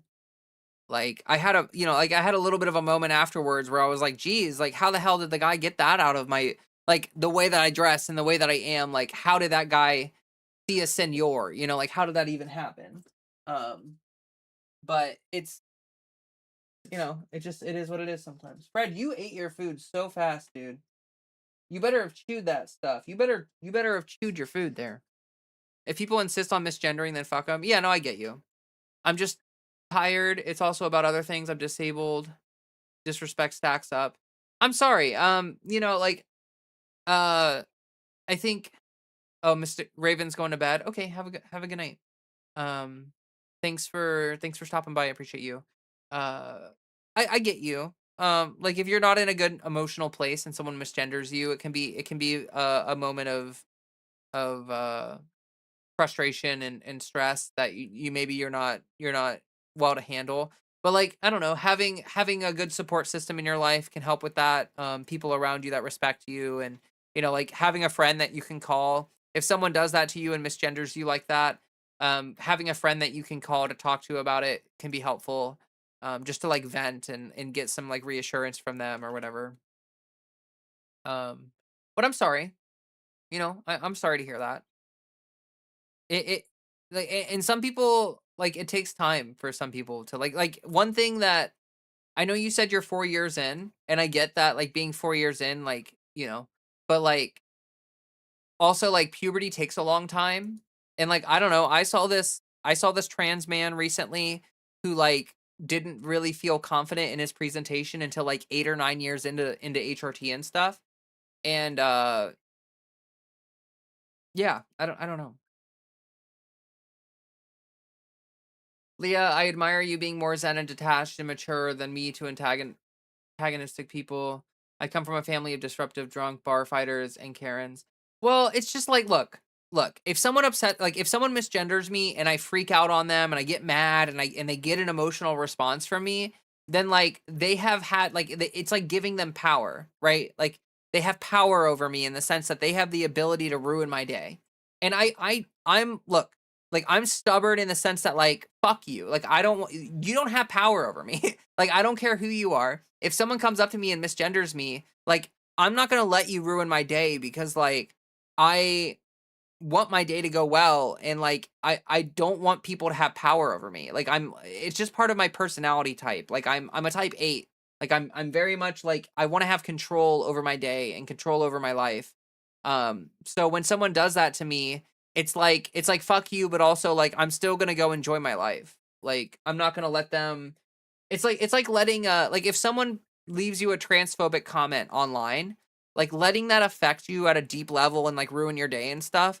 Like if you let that happen, every day is gonna get ruined, right? And so like I don't know. Like I get a lot of hate online, and I'm not gonna let that like ruin my day. Like look, if you guys watched my most recent video, I got some pretty harsh feedback about that most recent video. I know it was a hot take. I knew it was a hot take going into it. And if I let all of those negative comments get to me, like if every time I posted a video, if I let all of the negative comments like get to me, I would be miserable all the time. I would be upset all the time because like that shit really can like, it could be really scathing, and people online could be really mean, but, like, I just have the mindset of, like, I'm not gonna let them have power over me like that. Like, I made a video on my channel talking about my opinions, the way that I view things, and the way that I am, and as long as I was being authentic about it, I don't care like, people are gonna receive it however they receive it, and if someone watched my most recent video and they thought I was being preachy, and they thought I was being a bitch, and they thought I was being condescending, and they thought I was whatever, then, like, cool, good for you, like, I don't care. Like, I was being authentic about my beliefs, and that's what matters to me. I care about my principles, and I care about that kinda stuff, so, like, I'm not gonna let it, like, wear me down or beat me down because and honestly, like, I stopped like, after a certain point, I stopped reading the comments. Like, I read the first, I don't know, maybe 100 comments and stuff, but then after that point, I'm like, "Okay, well, everyone else, like, sorry, I'm just not gonna read this because I have to have a certain level of detachment from it." Like, even if I have a strong will, eventually it will get to me, and I'm not gonna let it get to me, so I'm just gonna manage that in the best way I can. Anyway, I don't mean this to be talking down about other people's feelings or experiences or struggles or whatever. So I apologize if it came off that way. I'm just a very headstrong person. And so like this is just the way that I personally react to things and stuff. So if you're watching and you want to hit that follow button on Twitch, that would be super cool. Or if you want to hit the like button on YouTube, that would also be super cool. I've got my link tree pinned in both chats here. So in Twitch chat and in YouTube chat, I've got my links pinned there. And you can check out my Instagram. I'm a movement artist. I do a lot of cool stuff there. If anyone wants to check that out, I just posted a fire video that's really cool, and I am excited about that. Um, and yeah, like I hope that y'all enjoy the streams and stuff. We're gonna jump into a video segment here. I'm gonna start recording a video segment.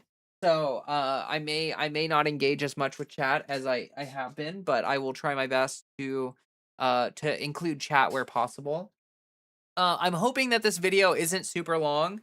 I would like this video to be like 20 to 30 minutes. That's how I envision this going. But knowing me, it's probably not it's probably not going that way or whatever. If people are determined to misunderstand, they will. Yes, exactly. And I've actually that's one of the things that I've learned as a YouTuber. That is one thing that has become evidently clear to me is because like I always try to add nuance to my videos. I always try to like give like uh conditional statements and like yes, I know you might believe this or oh this is just my personal opinion. Like I try all my time like um I try all the time to do that. Like seriously all the time. Rusty, are you serious? It's probably her birth year or something. Like she was probably born in 88. Like she's not a Nazi. Come on. Um oh my goodness. Anyway, oh god, what was I talking about? I'm sorry, that really distracted me. Yes, okay, so nuancing, right? Like I can add as much nuance as like I can make my video 99% nuance and people will still watch it and be like, "Well, actually you're wrong because and you're mean." And like, it just like it's my platform. I can state my opinions without having to like nuance it to hell and back. Like I'm allowed to have strong opinions. Like people are allowed to have strong opinions. And if someone disagrees with my strong opinions, I have respect for you. Like I'm not going to sit here as long as you're not being intolerant or like a bigot or whatever, but like if someone genuinely in good faith disagrees with my take, like cool, good for you. I'm more than happy to agree to disagree, but on my own platform, like I feel like I should be able to speak openly about my beliefs and how I feel and think about things without needing to like give a shit ton of like Yeah. Nuance, what nonsense. We come here to get our opinions yelled at us by drunkards and grifters. Oh, that's so funny. That's so funny. Also, like, yeah. But anyway, like, I look when the response to my most recent video has been extremely powerful. There have been like some of the responses that I've gotten from people have been very they've been very some people have been very angry at me. And honestly, like I'm gonna be honest with all of you. When when I first released the video and I started getting the comments, I did have a moment of doubt where I was like, "Oh my god, was I like did I come across as a bitch? Was I being really preachy and condescending and shitty in this video? Like, oh my god, like people are talking to me like as if I like said like, anyone who disagrees with me is an idiot or whatever." And the more I thought about it, the more I was like, no, they're just interpreting it that way. Like that's just how they took it. And to their inability to like to see that it's just my opinion and to leave it at that is their own inability. Like that's not my fault that they're like personally offended by my personal opinion. You know? Anyway. Um Wait, somebody is getting paid? No. You were good on the last video. They're projecting their own mental, most likely. Yeah, exactly, exactly. And again, it doesn't matter how much I nuance. It doesn't matter how much I try to like to round out my statements and like tone my like tone police myself. None of that really matters at the end of the day because people that want to misinterpret it are still going to misinterpret it. Anyway, we need to jump into this. We need to jump into this video.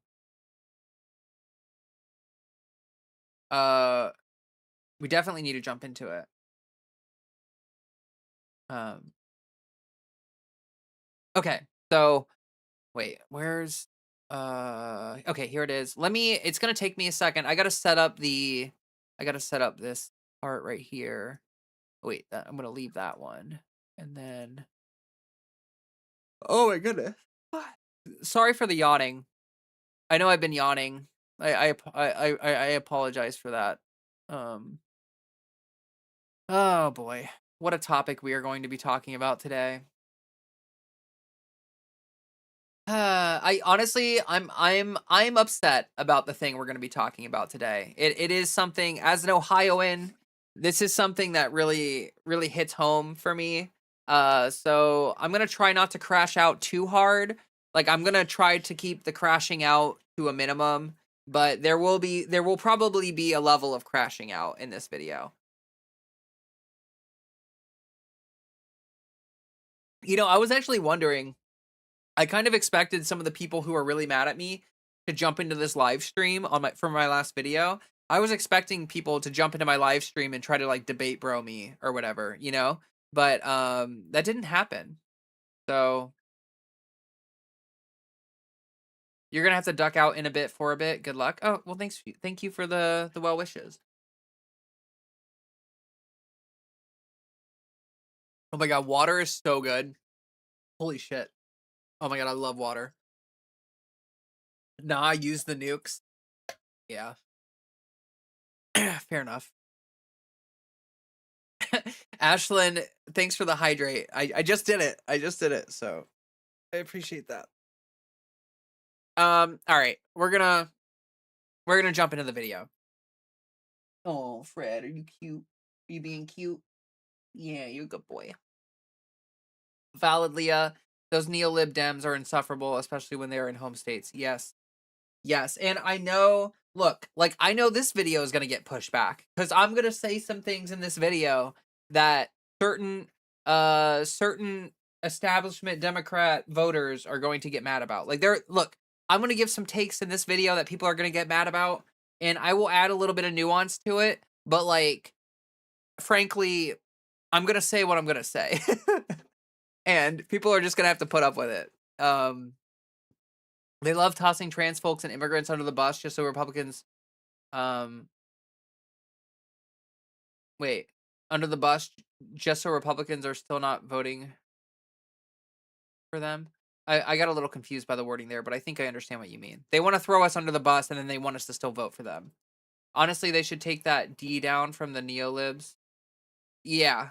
Yeah, exactly. They should just be like, "Look, the Democratic Party should just be called the Republican Party, like, the Diet Republican Party." "Hey, girl, I hope I don't get mad, I'm pretty open-minded." "Oh, hey, welcome, happy to have you here." Um,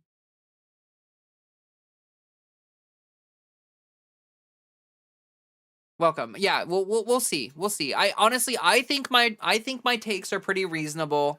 I don't think that I'm, like honestly, I think my takes are always pretty like, I don't know, I'm a pretty well-rounded person. I don't feel like I, like, come across as, like, insufferable or whatever. Kyle Kalinske calls them Diet MAGA. Yeah, yeah, no, for sure. Like, I think that that fits. Like, I think the whole idea of them being like a completely separate party is sort of moot at this point, just due to the second Trump term and how complicit they have been in everything that Trump has done. Like they have not put up a fight at all. Like they haven't done shit. Anyway, we're gonna jump into this video, so just give me a second to. Oh,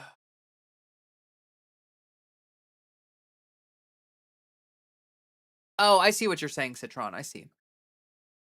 I believe both sides have some problems. No, for sure. I mean, I just like my last video, was me calling out an issue that I see in leftism. Like the video that I put out this past weekend was me basically calling out a certain part of the left for being uh shitty towards people for their own personal belief structures. The crazy part isn't people disagreeing about socialism, it's the idea that, oh god, the government would actually spend our money to make our lives easier. We've had governors caught in massive tax fraud all year long, but yes, we the people would suddenly be the priority if we just gave them some more. Right, right. I don't know. I got the hiccups. That sucks. I need the hiccups to go away before I record the video. So let me hold my breath for a second here. I'm gonna stop talking for a second. I'm just gonna take a real big breath.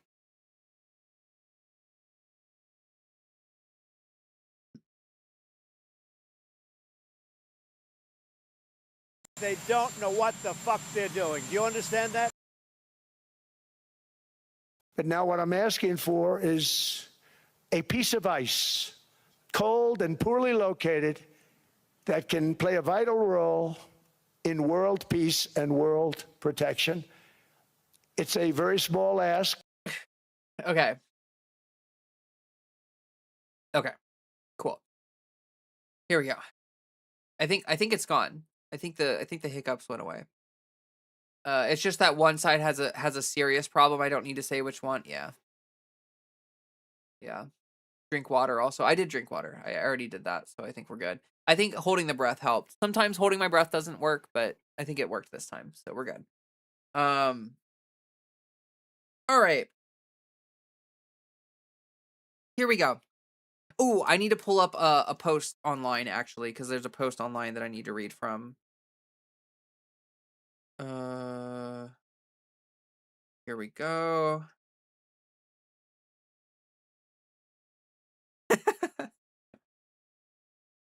uh, okay. Alrighty. Ooh. Those Marine One pressers annoy me with all the blowing wind and high-pitched whining. I can't hear the helicopter. Oh, yeah, those suck. Boo. Sorry, that's as scary as I get. Thank you, I appreciate it. Alright, here we go. We're gonna jump in. I'm gonna try to read chat as we go through this, but, I'm probably not gonna read chat that much, so I will see you all on the other side of the video. Feel free to keep chatting, though, and share your thoughts as we go through this video. I would love to, hear your thoughts and stuff, so, super appreciate all the engagement from all of you. Make sure to hit the like button, all that wonderful stuff. Here we go.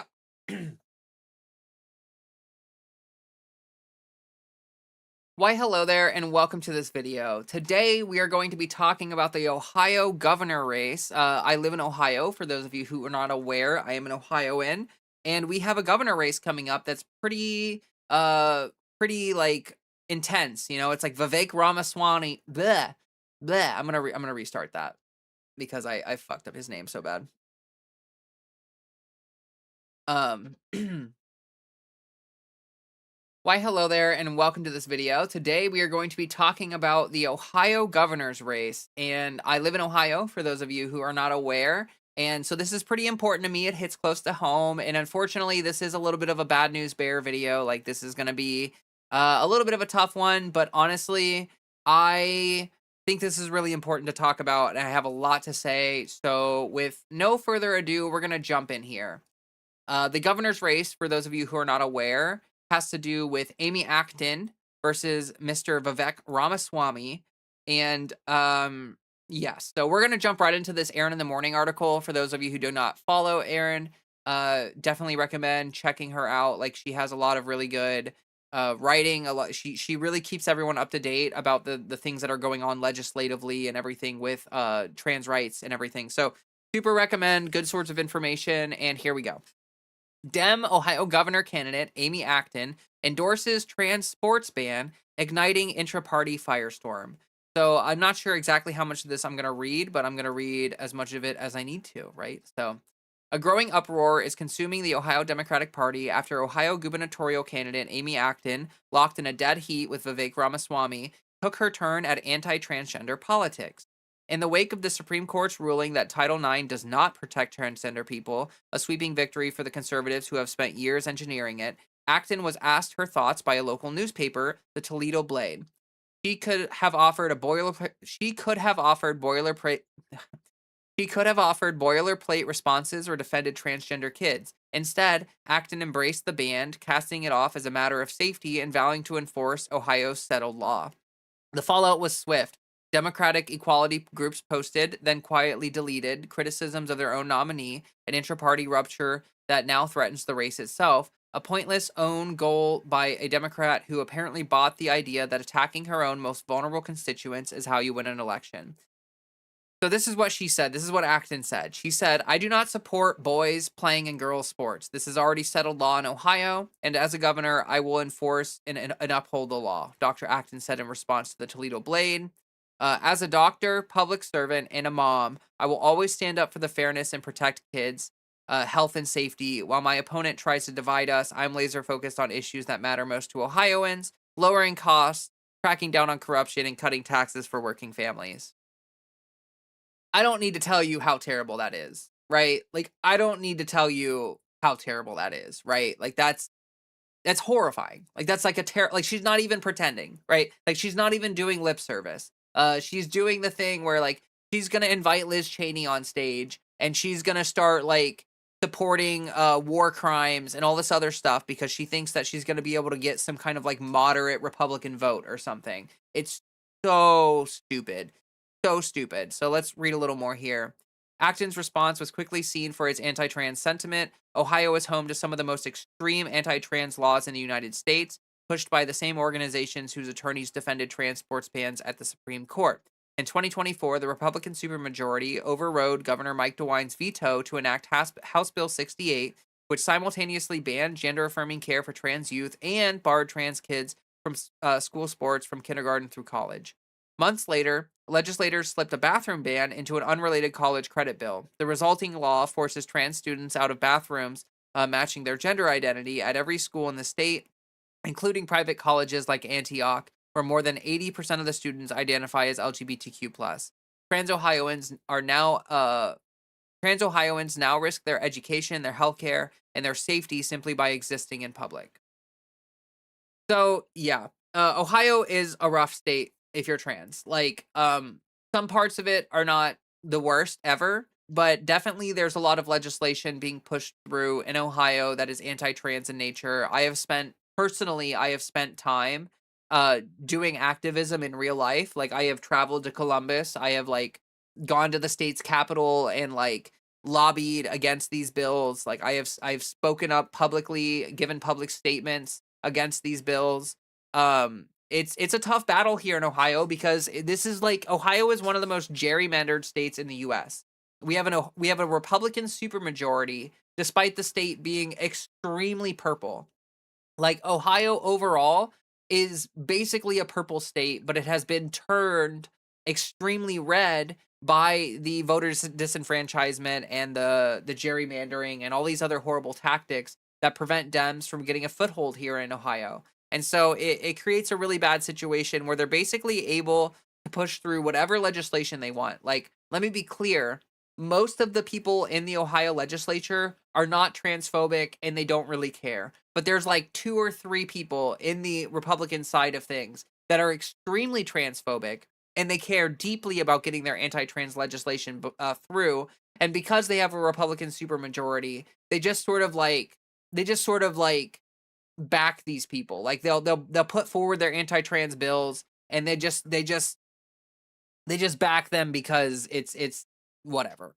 So it's really frustrating, but it is a problem here in Ohio.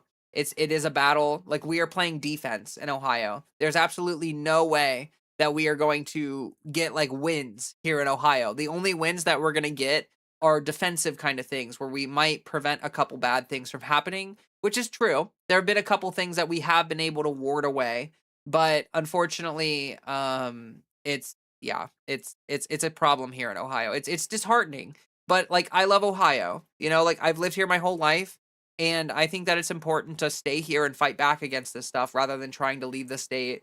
And like, I don't blame people who do leave the state. Let me be clear. Like, if people have to do what they have to do. If you have a trans child and you want to leave Ohio so they can get healthcare and stuff, like, I totally get that. But as someone who lives in Ohio and has lived in Ohio my whole life, I feel like I have to put my foot down and stand up for my own rights in my own state. Like, I'm not going to let them push me out just because there's a couple people in the legislature that are dog shit people. The statement drew swift condemnation from Democrats across the state. The Ohio Democratic Progressive Caucus, an official advisory arm to the state party, issued a blistering rebuke. Zero Ohioans have become better able to buy groceries by keeping child sport players away from their favorite sport. Our hearts break for those kids. Those who disagree with that will never vote, let alone door knock for Amy Acton. The caucus warned that its members were less willing to volunteer for her campaign, not out of malice, but out of the bad feelings in our chest. The party's Pride Caucus answered Acton's framing directly. There are no boys and girls sports. Trans girls are girls. Maria Bruno, executive director of the Ohioans Against Extremism, called it frustrating to see an otherwise strong candidate take the bait by trying to triangulate a response rather than just be frank. Can we please leave the trans kids alone and get back to talking about how we can make life more affordable for Ohioans? And in the Buckeye Flame, writer N.V. Gay put it plainly. On the last day of Pride Month, the transgender community of Ohio was betrayed, all for the sake of winning an election. But the condemnation itself became a controversy. The Progressive Caucus's post vanished from the group's Facebook page. The caucus has not responded to questions about why. Actually, they have. We'll get to that. Leaving Ohio Democrats to wonder who exactly wanted the warning unsaid. Um, so we can go ahead and like read through more of this. It's yeah, it's a thing. Like, here, we'll read a little bit more. The candidate's statement is all the more puzzling the candidate's statement is all the more puzzling given recent elections. In Virginia, Abigail Spanger I can't these articles are really well written, but they're so hard to read out loud. Like, genuinely reading bleh, bleh.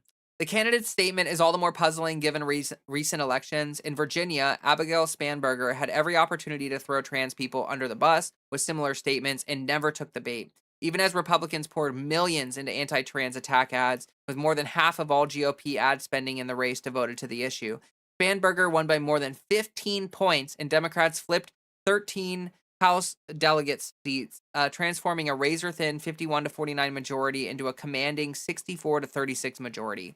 New Jersey told the same story. Mickey Sherrill faced a similar anti-trans barrage and won by nearly 14 points, outrunning Governor Phil Murphy's 2021 margin in all 21 counties. And in 2023, Andy Beshear vetoed both a trans sports ban and a sweeping ban on gender-affirming care in Kentucky, a state Trump carried by 26 points and then won re-election by 5. The evidence is not ambiguous. Democrats who refuse to abandon trans people have a good track record. Acton chose the strategy with no record of success.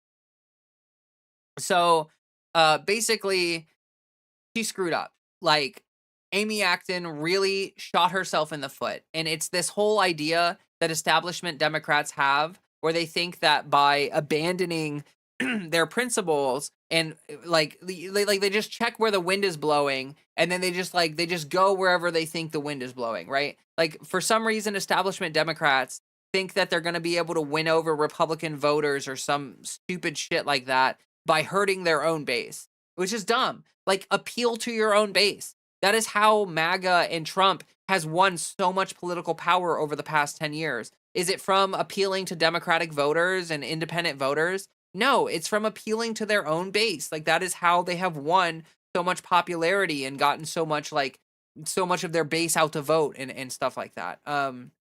So this is really disheartening. And there's kind of like a couple follow-up stories that we're not going to dive too deep into, but I do want to jump into a little bit here. So Ohio Dem Party has banned criticism of governor candidate Amy Acton calling trans girls boys. So this is regarding the Progressive Caucus. It mentioned in the previous article that the Progressive Caucus had a statement up that we read, and it was this one about 0 Ohioans have been better able to afford groceries by keeping, blah, blah, blah. We read that, right? Well, the post was taken down, and we found out later that there was a reason why this was taken down. A lot of people have been asking why we removed our statement addressing Amy Acton's comments regarding transgender athletes. As a new caucus, we are still learning the ropes when it comes to being an internal part of the ODP, the Ohio Democratic Party. While operating outside of the party, we were afforded a bit more freedom with respect to our communications with the public. By posting a statement without going through the official approval process, we inadvertently broke the rules we agreed to when we were recognized as an internal caucus. So we don't necessarily agree with this policy, and we are still negotiating how we can best comply with the party's regulations while continuing to advocate for our members. However, despite our protests, the Ohio Democratic Party insisted that the post be removed, and we follow procedure. After deleting the original statement, we promptly asked about submitting the post for approval through the proper channels so that it could be reposted. At this point, the staff informed us that a meeting with Amy Acton was on the table. After thorough discussion, caucus leadership determined this offer aligned with our goal to bring our message directly to her. So, so basically the Ohio Democratic Party banned the criticisms of her stupid statement. Like essentially saying like, no, like don't call her out for the dumb thing she did. You have to just pretend like it's okay actually, which is so dumb. Like, honestly, this whole thing is like really stupid. It makes me really mad. But the kind of the silver lining that we were holding on to from this post here is that they promised some sort of leadership meeting, like they promised that the caucus would be able to meet with her campaign to talk to them directly about this kind of stuff, right? And that was what we were kind of holding on hope for. Like, okay, maybe we're going to be able to do something like this, where we can meet with the campaign and get word to her directly and maybe do something about this. But I have some bad news in regards to that. Let me read this update though.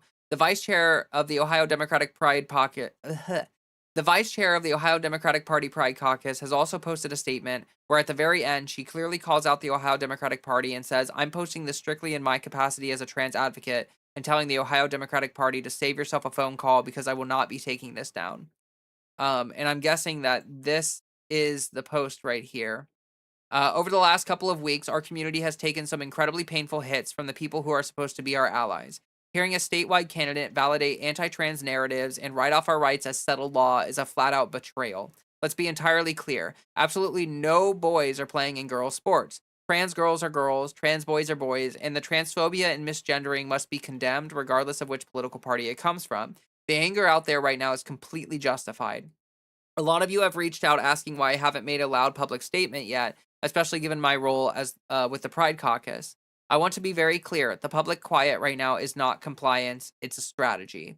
Behind the scenes, the work hasn't stopped for a single day. I, along with many other advocates, have been on the phone constantly with state party leadership, coordinating with allied organizations, and pushing back hard.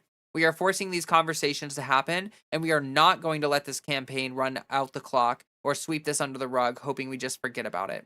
The harm was done in public, and I believe that requires a public resolution. I will not settle for vague backroom promises We are demanding real public accountability and an absolute respect for our community's right to exist. Anything less is completely unacceptable. If those running these campaigns refuse to step up and do what is right, then the time for quiet diplomacy is over, and we will take this fight directly to the public. And then I'm not going to be silent. I am not going to compromise on our right to exist. The line is drawn. Um, and then there's the disclaimer after here. To be entirely transparent, I am posting this strictly in my capacity as a trans advocate, a legislative candidate, and a trans Ohioan living in this reality every day. I'm not writing this on behalf of or as a representative of my official role as vice chair of the Pride Caucus. So the Ohio Democratic Party compliance team, you can save yourselves a phone call. I will not be taking this down. And I think that's brave. Like, honestly, good for her for doing this. Like, I really, really appreciate the the strength of the message there. I think that's powerful and important. So we were talking about how there was like a potential campaign meeting with Amy Acton, right? Well, that already happened, and I have bad news about the campaign meeting. I don't have an article about this, but I do have the person who wrote that statement, the vice chair of the Pride Caucus, shared some social media posts about what happened here. So I'm just gonna read this directly from my phone. I apologize for that. uh Tonight, the Acton campaign held what was titled the LGBTQ plus community conversation with the Ohio Democratic Party and Team Acton. I approached this meeting with high hopes, despite the fact that Acton would not be present, which is shitty, for a meaningful, productive conversation about the pain caused to the trans community by her recent comments and a commitment to repair the damage. That was not this meeting. During the conversation, the Acton campaign made no commitment to offer any sort of action to repair the damage. They completely refused to offer a retraction of her prior statements, and this is not a disagreement about sports. Um, when a candidate characterizes trans girls as boys in girls' sports, it invalidates the basic identities of every single trans person in Ohio. Furthermore, our voices were actively suppressed. Myself and a number of other LGBTQ plus leaders were refused entry into a meeting we had been invited to attend. When one trans advocate was booted from the meeting entirely for just pointing out the campaign's refusal to allow trans leaders into the room, uh, we were digitally locked out. It took the chair of the Pride Caucus calling my personal phone and putting me on live speakerphone inside the room just for my voice to be heard. All in all, this felt like a meeting designed to pacify the LGBTQ plus community and allies without any real commitment to change or making amends for past harm. I am not here to tell anyone how to vote in this election. I understand that people feel conflicted for a number of reasons. However, it became very clear tonight that even in our Democratic Party, some leaders value power over people. And to be clear, this is about all people because trans youth are not just issues, they are people. Trans adults are not issues, we are people. We must completely reject the harmful corporate argument that defending our existence is just identity politics. Our basic civil and human rights are not identity politics, and it is very interesting that the people who make those arguments are almost never the ones whose own identities are under attack. Ohio needs leadership that respects, appreciates, and supports the rights and opportunities of all Ohioans, and that must include trans Ohioans. Nationally, leaders from the other side are doing everything they can to silence the voices of trans people. I have in the past and will continue to speak out against that bigotry. However, the real work of advocacy can't consist of a sort of political calculation that only allows for criticism when it's directed at the opposition party. Being an advocate, a leader, and an ally requires speaking out when things are tough, even when it's in your own party. Moving forward, I am extending a direct invitation to the Amy Acton, not simply her campaign. I'm sorry. Moving forward, I am extending a direct invitation to Amy Acton, not simply her campaign team, to schedule a real call with our community. We need a conversation where critical voices are not shut out, where grassroots advocates are genuinely welcomed, and where real explanations are given. Most importantly, it must be a conversation that includes a public commitment to repair the damage she has caused, both in her words and in her policy. And again, that's by the same person who put that statement out there that we just read. So it's really shitty. This whole situation is super shitty. I'm extremely discouraged by this. Like, obviously, I don't want Vivek Ramaswamy to win the stupid governor race in Ohio. Like, I don't want that to happen, right? I really don't want that to happen. But at the same time, like, I think it's about time that the Democratic Party is held responsible for the positions that they tie themselves to. Like, it's very clear to me that establishment Democrats do this thing where they stick their finger in the air and they use Republican framing to judge whether they're going to make certain statements or not. Like the establishment Democrats are not principally pro-trans at all. Like they're not for our rights at all. Like they honestly just go with whatever they think is going to get them the most votes, and they're wrong. Like they're stupid and wrong about it. Like that's the thing that makes it the most infuriating, is that by abandoning their base and by abandoning the principles of their base, they actually discourage people to vote for them. Like there's a lot of people in Ohio who are trans, who are going to be incredibly like discouraged from voting for Amy Acton. And even if you're not trans in Ohio, if you know someone who's trans, or if you know someone who's non-binary, or if you know anyone who's a minority at all, this leaves a bad taste in your mouth, because it just says that Amy Acton is willing to throw people under the bus. She's willing to throw minority populations under the bus in like some vain attempt to try to win over like 5 independent voters who are not going to vote for you anyway. It's frustrating, it's infuriating, and the worst part about it is that they're very clearly trying to shut out any of the disagreement or any of the criticism or anything from this conversation. They think that they can simply get us to shut the fuck up and vote for her anyway. And they're like, I guarantee you they're gonna do voter shaming. Like they're gonna pull the line where they say like, hey, do you want Vivek Ramaswamy to win? Well, if you don't want Vivek Ramaswamy to win, you better vote for Amy Acton. You better vote for Amy Acton. Well, guess what? I don't blame anyone who doesn't vote for her. If you live in Ohio and this was a big deal for you, and this was enough to get you to like basically say like, look, I am not going to vote for her. Like I'm not going to do it.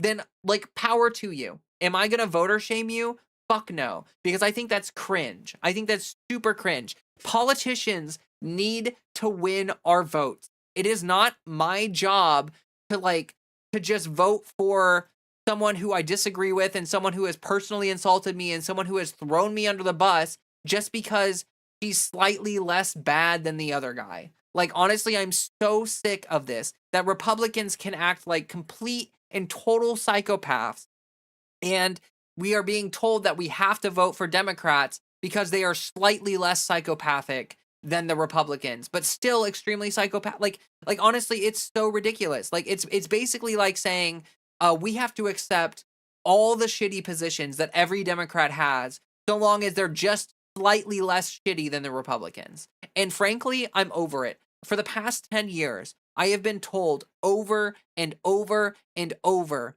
that we just have to vote blue no matter who. Sorry, you don't have a choice. Like, do you want to vote for the world-ending fascist, or do you want to vote for the person who's complicit to the world-ending fascist, but is not going to institute it themselves? Like, I just, it makes me so angry. And I know for a fact when I post this video, there are going to be people in my comment section who are going to go like, what? So you want Vivek Ramaswamy to win? No, I don't. But I want Amy Acton to run a good campaign. I want her to stand up for my rights. I want her to appeal to her own base. And if she's too much of a shitty politician, if she is too cowardly to stand up for principles and things that like are good for the base that is supposed to be voting for her, then she deserves the political backlash that is going to come her way. Like, she has earned this ire, and she has earned the apathy towards her campaign and the bad feelings. And like, no one wants Vivek to win, but we can't just be voting for people because they're not Satan or whatever. You know, like that's not how politics should work. She should have to appeal to our base. She should have to appeal to the people in her like I don't know how else to say it, honestly. Like I know I'm kind of like repeating a lot of stuff, but I'm so angry about this. It's so frustrating. And I know a lot of people personally, like living in Ohio. I know a lot of trans people in Ohio. I know a lot of them are incredibly discouraged from voting for her. And I'm not going to sit here and browbeat you or sit here and make you sound like you're wrong or you need to like do this kind of shit or whatever. But like genuinely speaking, like you should vote how you feel. If she has not earned your vote, then she has not earned your vote. And that is the end of the conversation. It is her job to try to build a coalition and to vote, like, to get people to vote for her. Like, that's her job. It's not my job to just, like, chow down on a bag of shit because it's not a bag of flaming shit. You know what I mean? Like, I think that really needs to be something that we carry forward into the future, because, like, yes, is it going to hurt the Democrats in certain campaigns? For sure. There are going to be certain campaigns where essentially Democrats might lose or lose support or whatever because of their stupidity in this way. But that's just how we have to send a message. That's actually one of the only ways that we can send a message. And so, like, genuinely, this is what I mean when I say that we need to take over the Democratic Party with good leftist people. Like, we need these establishment Democratic people need to get the fuck out of the Democratic Party. They need to just go join the Republican Party, because that is what they have become. They have become a diet Republican Party. Like, they are complicit in all of this bad shit. She's completely like, Amy Acton is apparently a doctor. If you're a doctor and you don't understand how transphobia is toxic, then you're an idiot. Like, I'm sorry. If you're a doctor and you don't stand up for trans rights, you're just not serious. You're not serious. And honestly, a lot of these people that are throwing trans people under the bus, I guarantee if sentiment were to flip, like, if tomorrow all of a sudden people were to be like, "Oh, actually, trans people are chill as fuck, and, like, we shouldn't be attacking trans people." If that were the popular sentiment that people were reading from the tea leaves at the bottom of their cup, they would flip their positions tomorrow. But we can't trust people like that. Like, people that are willing to flip-flop on your human rights are not people that you can trust. Like, she's not a serious person. She's not a serious candidate, and she's not the kind of person that I can trust to do things for the wellness or the goodness of Ohio. Like, she's clearly just going to play politics, like play football with our human rights. And I think that that is disgusting. I think it's fucking disgusting. And personally, I think that she should suffer for it. I think she should suffer for it. So that's kind of what I have to say about it, to be honest. I could ramble on and on about this. The shutting down of discourse, of backlash, is disgusting. The literally banning people from the meeting that they're supposed to be using to hear us out is disgusting. And, like, the overall just abandonment of trans people by her campaign is disgusting. Like, honestly, like, this, I'm being so serious. Our current governor is Mike DeWine. She is literally the same person. Like, her positions are not different from Mike DeWine in this sense. Actually, Mike DeWine vetoed some anti-trans bills, and based on her rhetoric, it kind of sounds like she might be worse on trans rights than the Republican we currently have in office. That's how fucking pathetic this is. Like, way to jump to the right of your candidate as a left-winger. Like, what do you think this is? Like, it's like everyone's playing chess and you're over in the corner playing checkers. It's so stupid. It's so stupid. Like, I'm incredibly mad about this. And honestly, like, I really hope that the Pride Caucus is able to keep putting pressure on her and manage, like, something. Like, I hope something can get through. I hope something can get done. Like, she still has time, right? Like, there's still time left in the campaign for her to be able to, like, retract the statement or do something. But honestly, at this point, it feels like the bridge is burnt. Like, even if she were to, like, give a retraction and do all that stuff, how cynical do you have to be that kind of person to strongly support the trans sports ban and then flip-flop on it? Like, even if she does flip-flop on it, we know that she's just playing politics. And in that way, we can't trust her. Now, if she does flip-flop, if the Pride Caucus is able to get some good extract some apologies from her and stuff like that, that would be a good thing, and I think it would help her campaign. But honestly, like, I think that like, she really showed her hand. She really showed what she's gearing up to do, and she showed, like, the kind of candidate that she is, and it's disgusting. It's fucking disgusting. So yeah, again, this is what I mean when I say that, like, we absolutely cannot settle for these people. We cannot settle for these fake as fuck politicians. We need people who are genuine in their beliefs and their principles, who will stand up for human rights and who will not just abandon people when it becomes slightly less popular.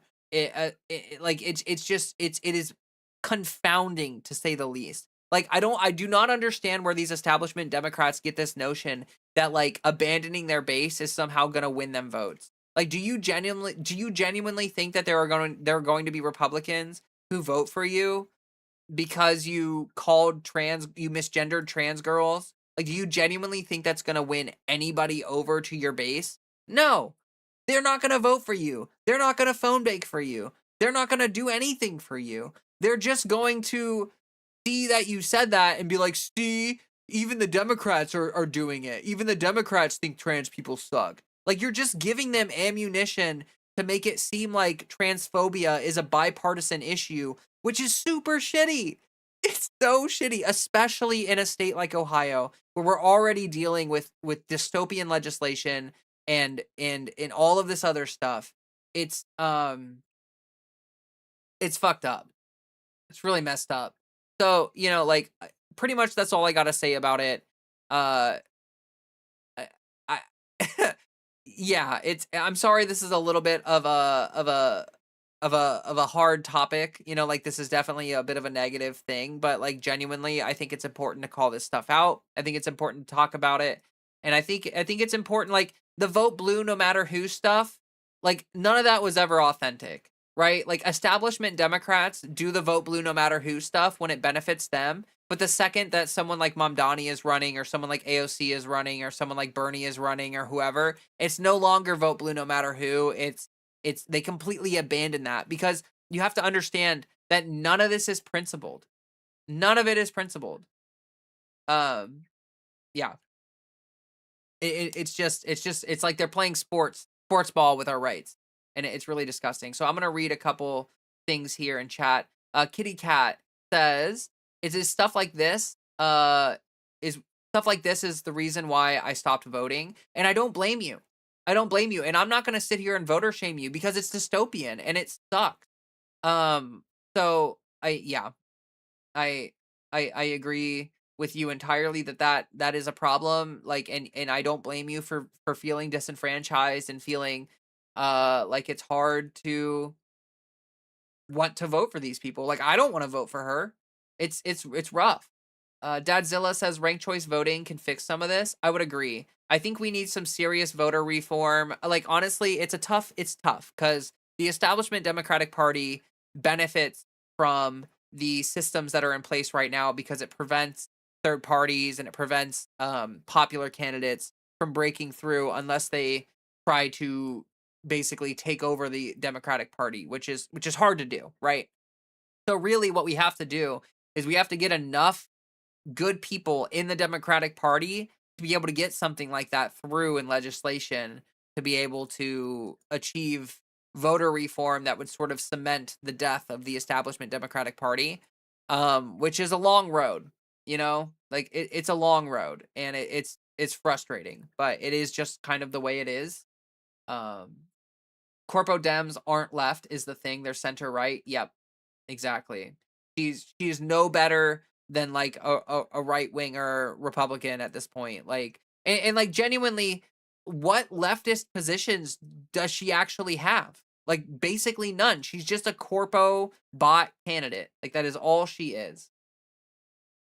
They are throwing elections on purpose, in my opinion. I I don't know if they're throwing elections on purpose. I think, genuinely speaking, the establishment Democratic Party has people like James Carville and these really, really shitty, toxic consultants that they hang on every word that these people say. Like, James Carville is like, "Oh, you need to, like, throw trans rights under the bus," and they're like, "Yes, sir. Yes, sir." And then they just go for it, right? Like, it's so cynical and it's so stupid, and they are so out of touch. Like, if she actually took the time to listen to queer people and trans people in her state, then she would understand the kind of attacks that we are going through, and how serious this is for us, and how serious it is that we have a candidate who's going to stand by us. Like, if she gets elected, What is she if they pass some transphobic legislation, is she gonna veto it or is she just gonna write it into law? We honestly don't even know. Like, we have no idea what she's gonna do. Um, yeah, it's really frustrating because, like, look, establishment Democrats for a while, they would pay lip service, right? Like, they would pretend to care about our rights, and then when it came down to it, they would throw us under the bus. She's not even pretending. Like, she's not even pretending to stand up for us. She's literally just attacking trans people in her campaign, which is so stupid. I have a colleague from Leah's state. He had decided he had had enough, and some folks in his family are conservative, so he opted to transfer to Chicago via a loophole. Well, good for them. I think that that's totally valid. Like, if people want to leave the state, I don't even blame them because things are kind of terrible. Here in Ohio, like for trans rights, it's pretty rough out here. So I don't blame anyone for wanting to leave the state. Personally, I feel like I need to like hold down the fort and like it's my home. Like, I live here. I've lived here my whole life. I've lived in Ohio my whole life. And I'm not going to let some shitty politics like push me out of the state unless I absolutely have to. Like, unless they literally make being trans completely illegal in Ohio, I'm not leaving. I'm going to be one of those people who, like, there are people that have lived in Florida. There are trans people that have lived in Florida throughout all of the dystopian shit that has happened there. And I feel like I'm going to be one of those people in Ohio. Like, this is my home. This is my home. I'm not gonna just give up and leave because she's a shitty candidate and I can't trust her. I'm gonna do what I can to fight for my rights, and I'm gonna stand my ground. Um, but yeah, I unfortunately, yeah, I don't know what else to say about it. This is pretty rough. It's kind of like not really much of a silver lining. I appreciate the Pride Caucus and other people for like standing up for our rights and fighting for this. I think that that's important, and a lot of people like look when you're in a state like Ohio, you are playing defense and you're not going to get a lot of wins. And for that reason, it's actually really hard to be an advocate in Ohio. Do you know how tough it is? Like, look, I went to the Ohio State Capitol and I lobbied for our rights and I fought, and a lot of that stuff got passed anyway. Like, yes, some of it got vetoed, some of it got line item vetoed, and so it wasn't completely useless. But oftentimes, when you're in a state like Ohio, you put a lot of effort into lobbying and activism, and you don't really get much out of it. Like, oftentimes, you get kind of like a spit in the face, or you get kind of like a slightly less of a loss than you would have otherwise. And that's really discouraging. It's really disheartening. I've seen a lot of people in the Ohio activism scene. I've seen a lot of people burn out, and I've seen a lot of people um get really really overwhelmed with negative feelings and frustrations about how difficult it is to try to stand up for your rights over and over and over and see nothing but bad things happen over and over. It's tough. It's really hard, but it's an important job. It's really important. And I'm going to keep doing what I'm going to do. I'm going to keep fighting for our rights. I'm going to keep standing up and speaking my mind. And like, there's a certain point where you have to accept that like maybe the outcomes aren't going to really change too much, but it sort of it is what it is, so to speak. Uh, uh, Someone in chat says, "What do you mean, Leah? Abandoning the base always works. Remember how the Dems won in a landslide in 2024 after insulting Palestinians? Yeah, exactly. It works so well for all of these politicians that it didn't work for at all. I just like honestly, that is part of the reason why it's very clear to me that they they are not serious about winning. If the Democrats wanted to win, it is extremely clear the path to victory is not appealing to some weird moderate independent voter who may or may not vote Republican or Democrat. Like, that's not real fucking life. That's like 5 people in your state, right? You need to appeal to your base. You have to.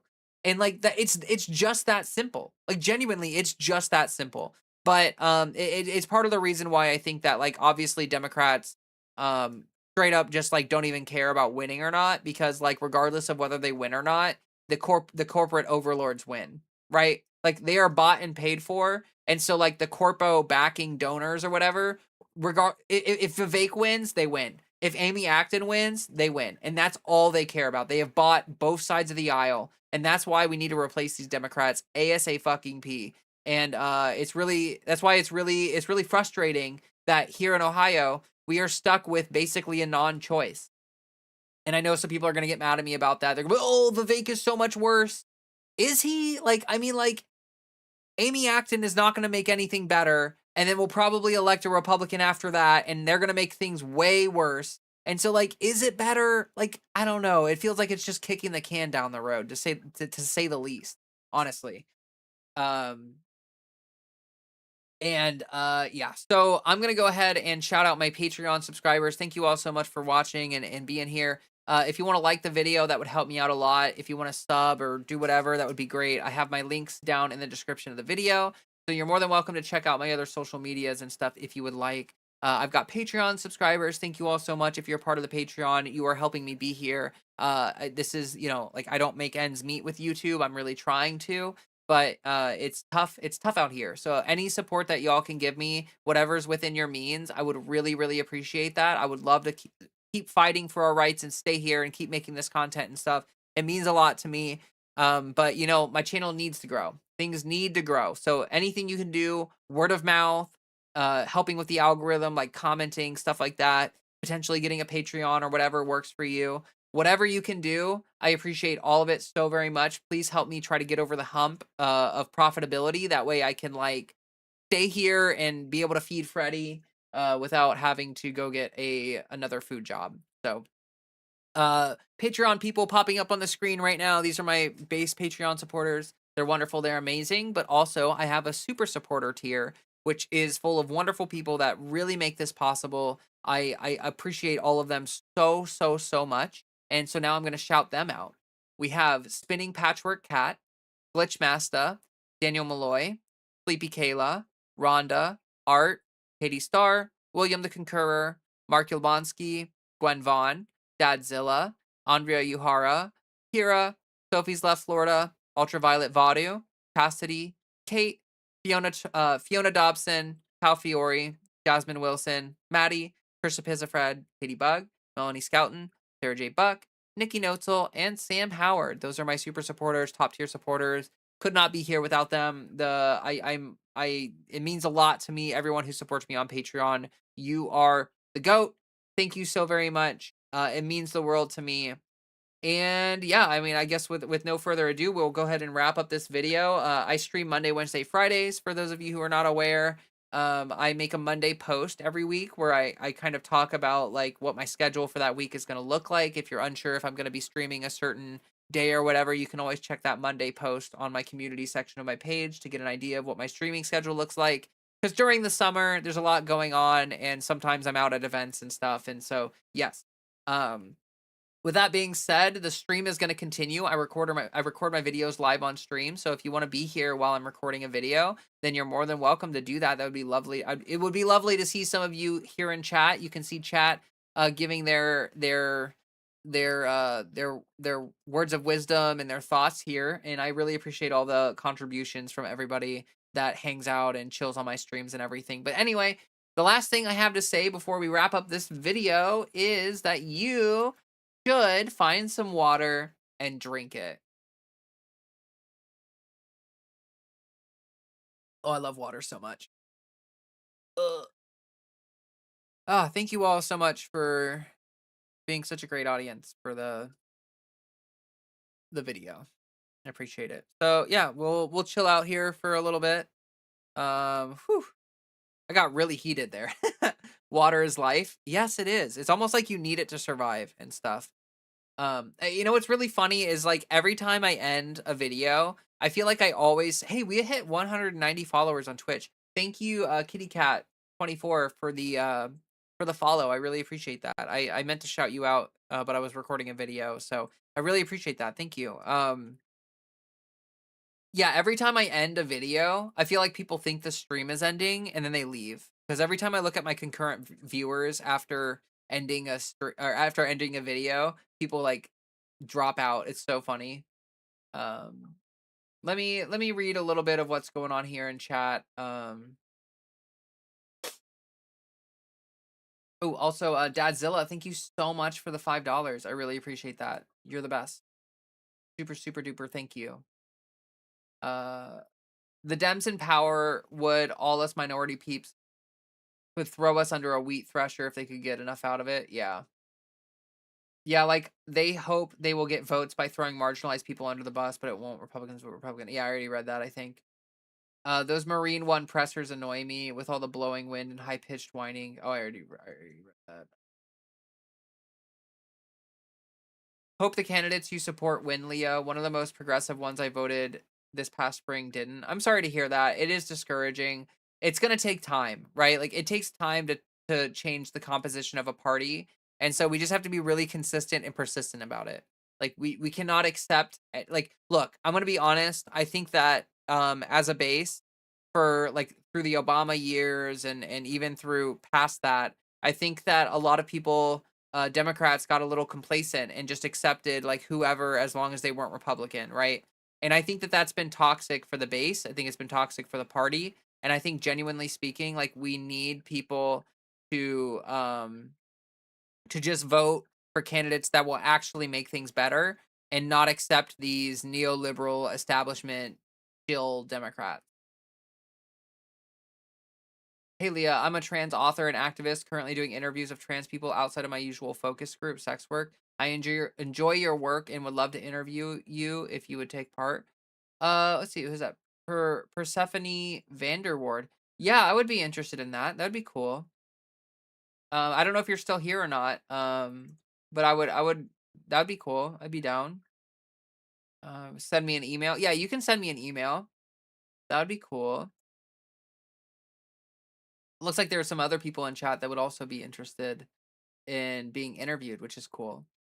Um, seems like I mean, there's a lot of good people that hang out in my chat that I think would be valuable people to interview, to be honest. This is just like when Dems double down on draconian immigration laws. Yeah. Yeah, it's literally there's this theme, right? Like there's this theme of uh basically like the establishment Democrats cede ground to the framing that Republicans create constantly. They constantly do it. Um really frustrating. Emily said, "Sorry I can't come to every stream, but I really enjoy your stream whenever I get a chance. I hope you remember me." Yeah, of course I remember you. And thank you for being here. I really appreciate that. It means a lot to have people that I see come back, and it's great. Same, Emily. I'm off of work this week. Otherwise, I wouldn't be here. Please feel free to reach out if you need. My DMs are open. Same handle and Gmail as well. Cool. Well, thanks for being here as well, Hugster. I appreciate that. And Ella as well. I saw Ella in Twitch chat. Good to see you as well. I haven't seen you in a minute. Love to see it. I live in MT and I'm not leaving my home for these Trump shitheads either. I feel you. Yeah. Yeah, exactly. I get that, wanting to stand your ground. I mean, like, home is home, you know? Girl, when are you supposed to say something that's going to make me mad? I totally agree with you. You're doing great. Thanks. I appreciate that. Everyone's a critic though. You know, there's always going to be critics. It's unfortunate, but that's just the way it is. This two-party system they have has to be sold somehow. It's not working. Yeah. Uh, or has to be stopped. Yeah, yeah, yeah. It looks like we might be able to win a campaign in Iowa. Barack Obama is backing a Democratic candidate in that state. Hopefully, we get a seat away from the Republicans. That'd be cool. The main thing we need to do is able to get Trump out of office and take back the House, hopefully the Senate. Yeah. What I mean by we is everybody that's against MAGA and Trump, and then hopefully some of the new candidates can focus on American people and some of the Democrats that need to go or replaced. Yeah, like look, it's not gonna be like all at once. We're not gonna be able to replace all of these people instantly or anything like that. It's gonna be an extended battle. But the sooner that we get going, the sooner we get going trying to replace these Democrats, the better. Sandy is still wanting to be on bigger channels. It is only Oh, okay. I keep forgetting to send that email. Like, honestly, if Sandy wants to email me, I can, I'll email her. I'll try to email her after stream. I always forget, but I'll try to remember this time. Remember, almost every politician has the same corporate canker sore. Exactly. Exactly, exactly, exactly.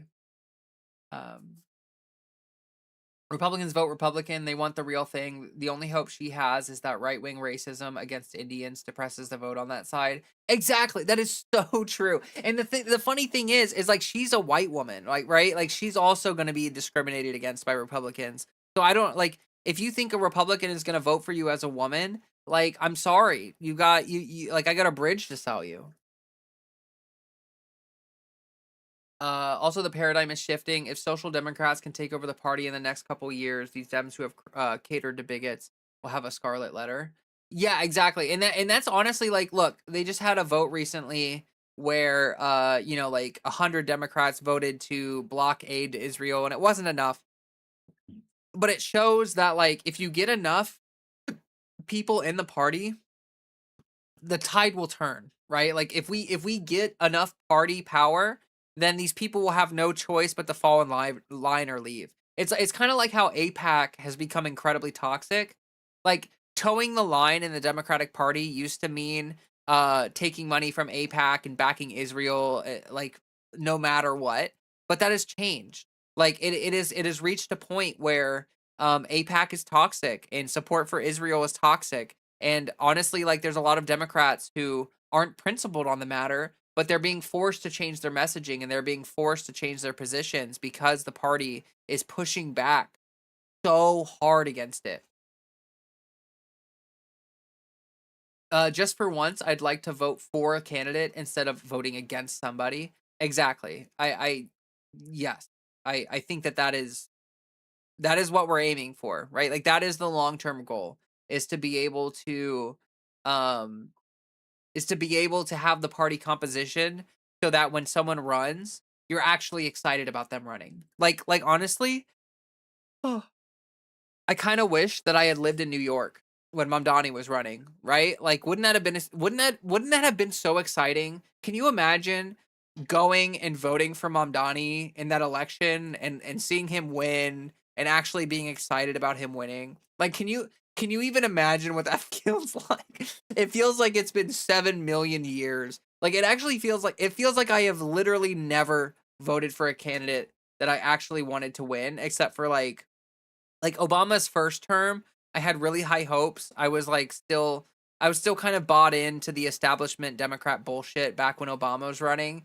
And like I hook, line, and sinker thought that Obama was actually going to be a good president and get shit done, and then he didn't.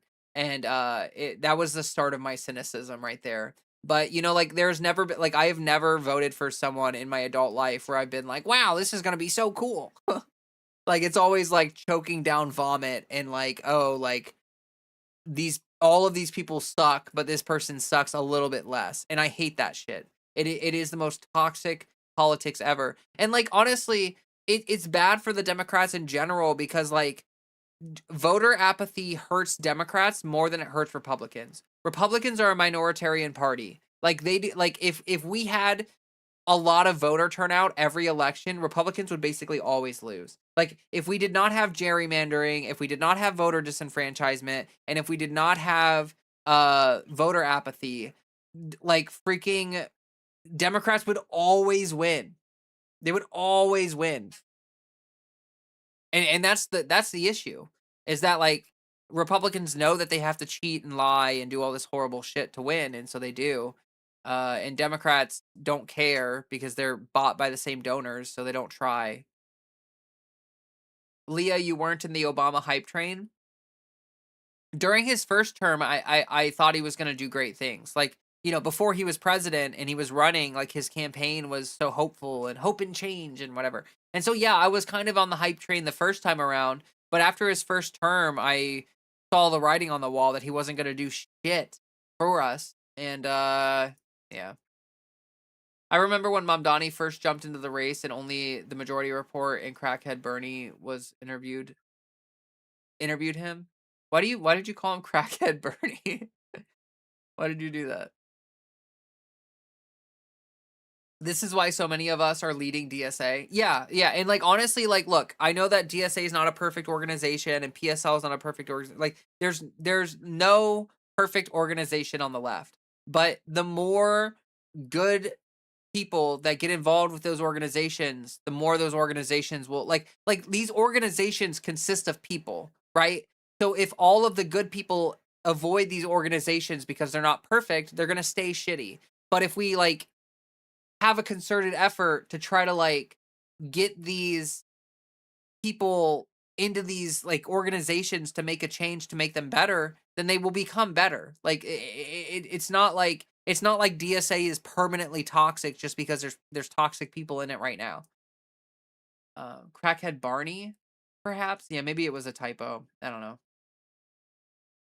We need a labor left Tea Party style takeover to push out the old guard. Yeah, I would agree with that. And I think it's happening. Like I think we're already seeing it happen. Like we saw it in New York and other places. I think we are seeing this happen. And it's just that we need it to happen as quickly as possible. Like I don't think we can wait 10 years. Like I think we need this all to happen within like the next 4 to 6 years. So hopefully and honestly like I think the base is ready for this kind of thing. I think the base like look at a lot of the races that are happening recently. So many recent races are showing that people like don't get like the socialism scare and the communist scare and the progressive scare. None of that shit works anymore. People see progressive leftist candidates and they get excited as fuck for them. Like they're so excited for these candidates. And like there's no like people are not buying the establishment lines anymore. People have so much distrust with like the Democratic Party is at literally all-time low approval rating. And I think that we see that in elections where people that just toe the party line, the establishment party line, they don't do well. They don't even run a good campaign. Uh, Crackhead Barney, she was one of the first people to interview him. Crackhead Barney is her official title, self-proclaimed. She is hilarious. Oh, okay. Gotcha. Obama may not have had done the most, but he shook the establishment to show that someone other than white is an option and change can happen when we stand. Ashlyn, Obama, yes, Obama was not white, but he was just like in practice that doesn't like he was just an establishment shill. Like he was just another neoliberal corporate establishment shill Democrat. Um I don't even think him being like I don't even want to wax poetically about how he's like, oh, the first person of color to whatever. Like no. I'm sorry. Like I don't even feel like like he was a shit president. He was a dog shit president.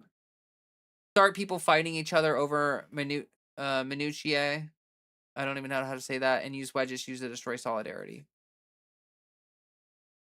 Yeah.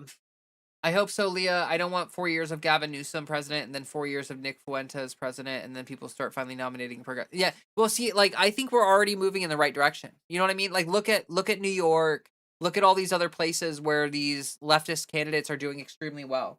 Is it happening all over the place? Are they winning every single time? No, they're not winning every single time, but they're actually winning more often than not.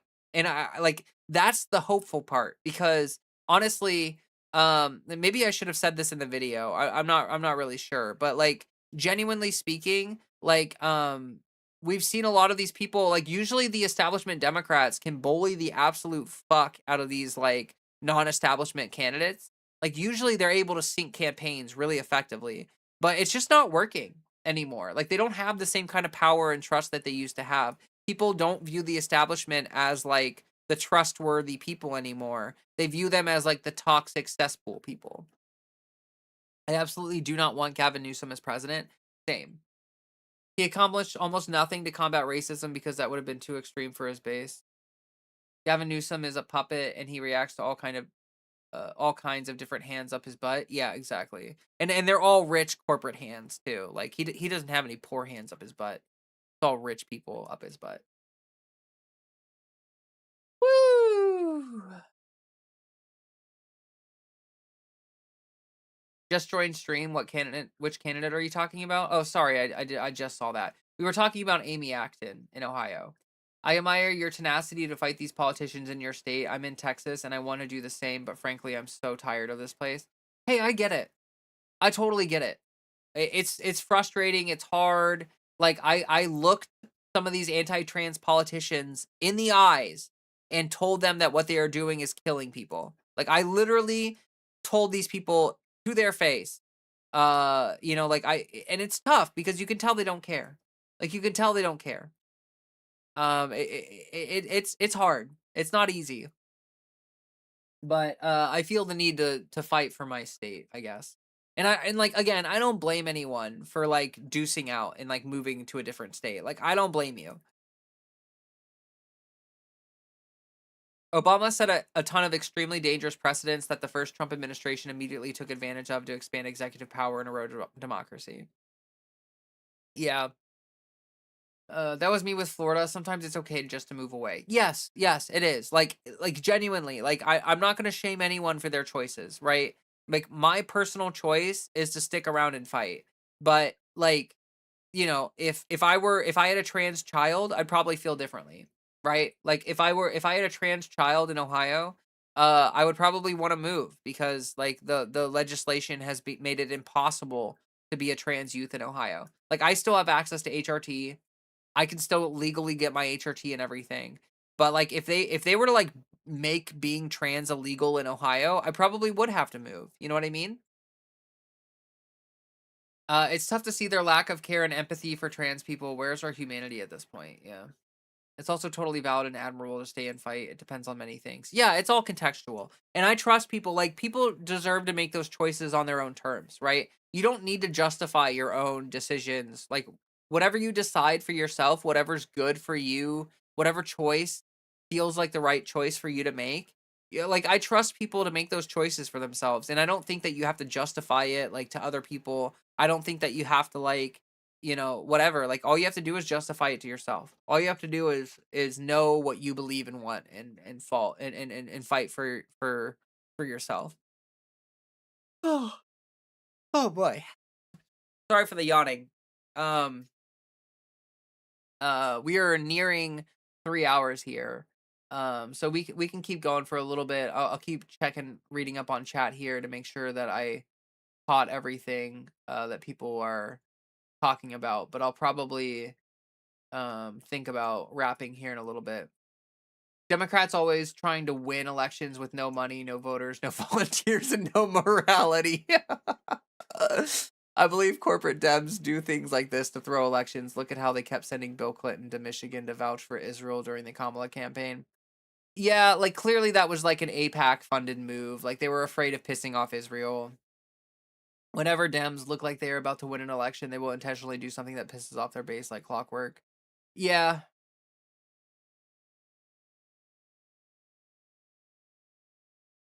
yeah.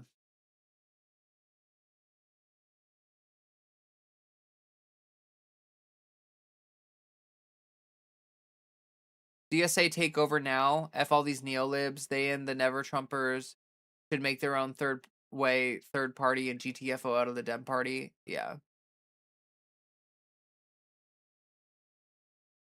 Um.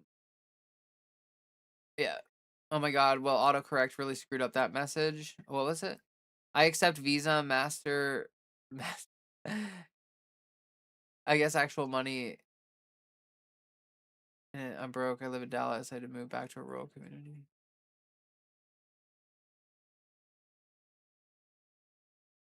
I wish I could escape Texas, but I'm stuck here now, so I shall fight the good fight, never surrender, never die.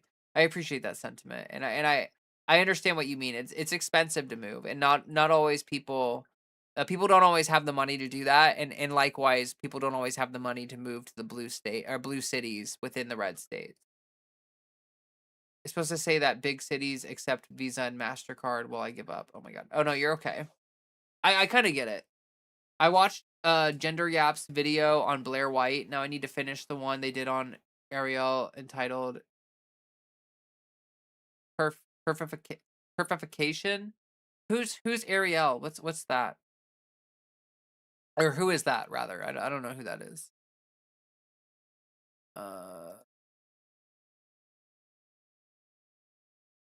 Ariel.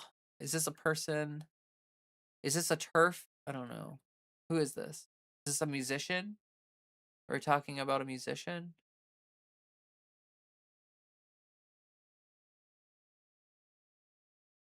The crazy thing is, since I moved here from California, I was born in Torrance, California.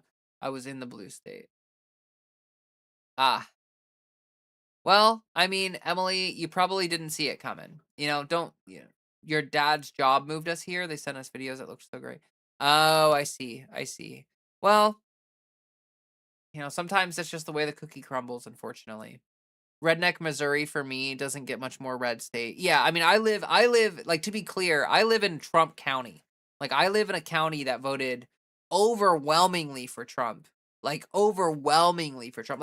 Like I live in one of the most red counties in my state. So, if it makes you all feel even a little bit slightly better, I on a daily basis, that's the kind of environment that I'm in. In my defense, it was 1989. Yeah, I mean, you can't see the future. I left so much and gave it away because hauling fee bananas. I'm Oh, because yeah, moving stuff is expensive, so you just gave it away. I get it. I get it. Yes. Yeah, moving stuff is really expensive. Sometimes it's easier just to sell everything. I don't know if you've already said this, Leah, but for the scenario that the economy gets worse, everyone should take their work and education seriously. And to be honest, stop wasting money on bullshit, me included. Yeah, I mean, I agree with. I think people should very seriously consider the fact that we are probably going to hit some serious economic hardships. And look, being a full-time content creator, I've had to bunker down on my spending and like cut out extra stuff. And I've made choices based on the fact that I'm not making enough money to live right now. And so like I'm slowly draining my savings to be here, right? To be making this content and to be a full-time content creator. But uh I was draining it faster before. I just cut back on my spending as much as I could, really. But yes, I do think that it's important to keep that stuff in mind. Like, also, like, I think uh buying like a bunch of dry beans and dry rice, and like making sure you have a little bit of like bulk dry food just ready to go is probably a smart move. Like, not like you don't need like 7 years worth of food or anything, but like we could hit some hardships with the economy where, like it might be kind of hard to get food for a bit, like especially if the Iran war just keeps going, which it kind of seems like it will.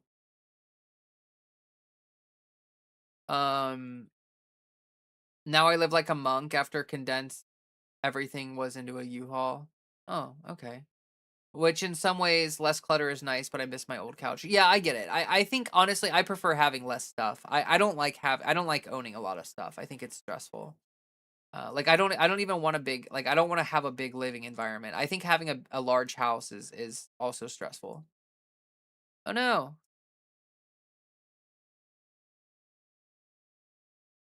Oh, sorry about that. My oops. I hope that stream didn't die. The stream died there for a second for me. I don't know why, but my browser crashed. Uh, oops. It looks like it's still going. Here, I'm gonna raise up my desk and do a little bit of stretching. Um, oh my god, I have moved a lot for work, and trying to figure out a place to retire that is safe for me to transition and affordable is tough. Yeah, it is tough. I will say, despite the draconian laws in Ohio, it is actually pretty easy to get HRT as an adult in Ohio, and Ohio is pretty affordable. So I will say that, although I don't know if I could recommend people to move here. Yours did too.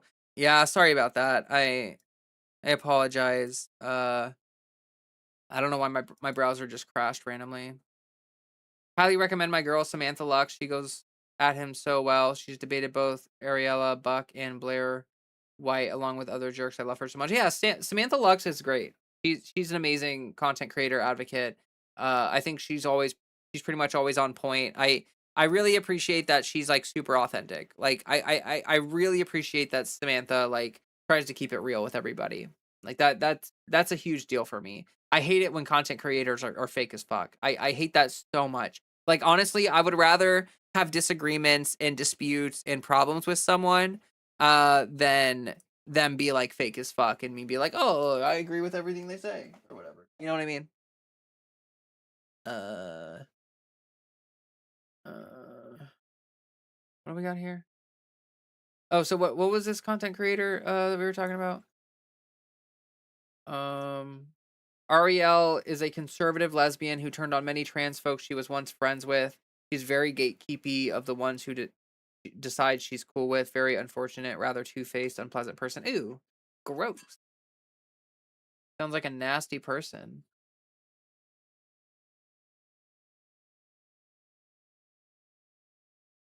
Um, currently leaning towards VA.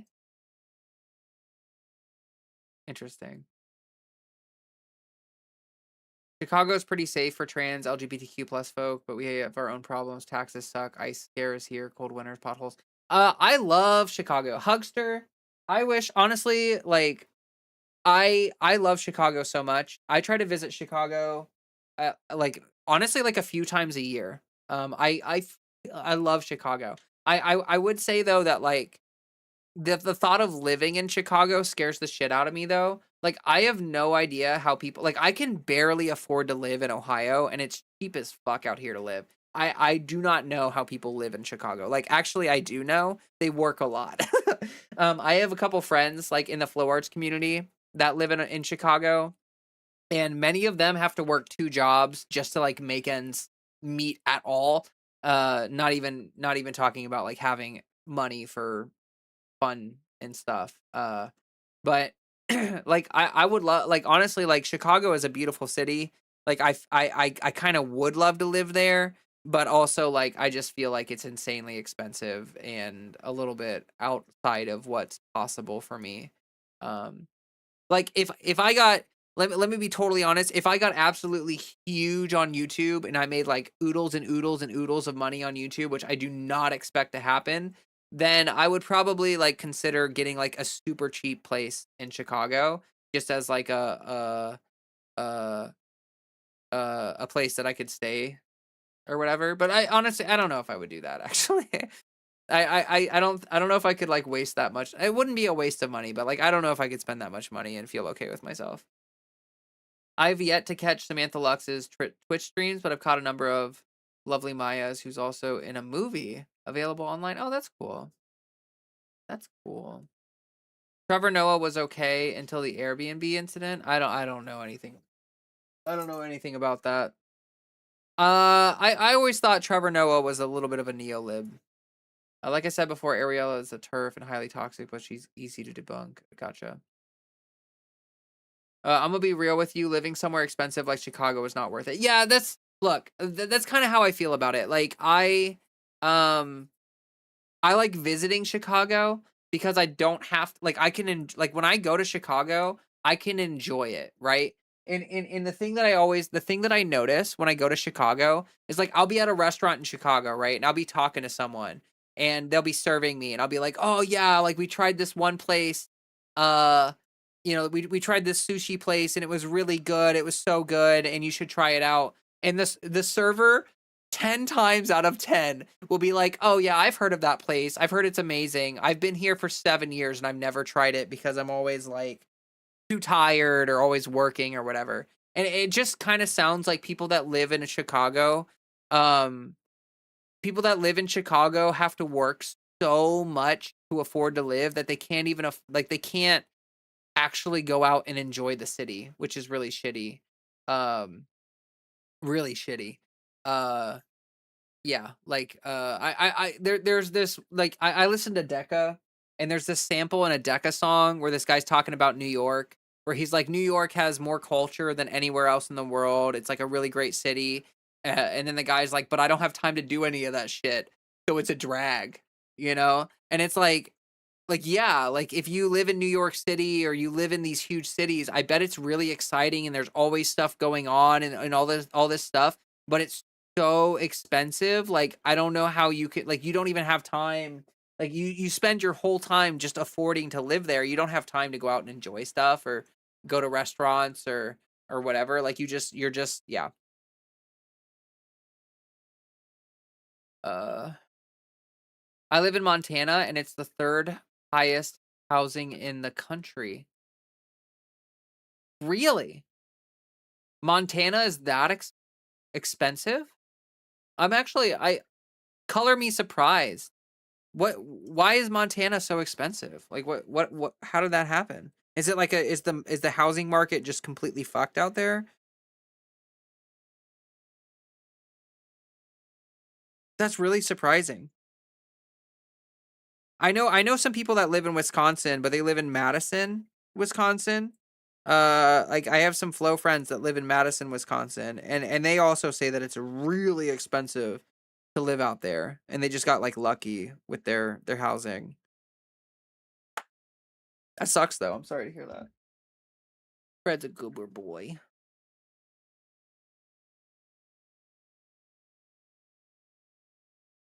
Oh, Fred.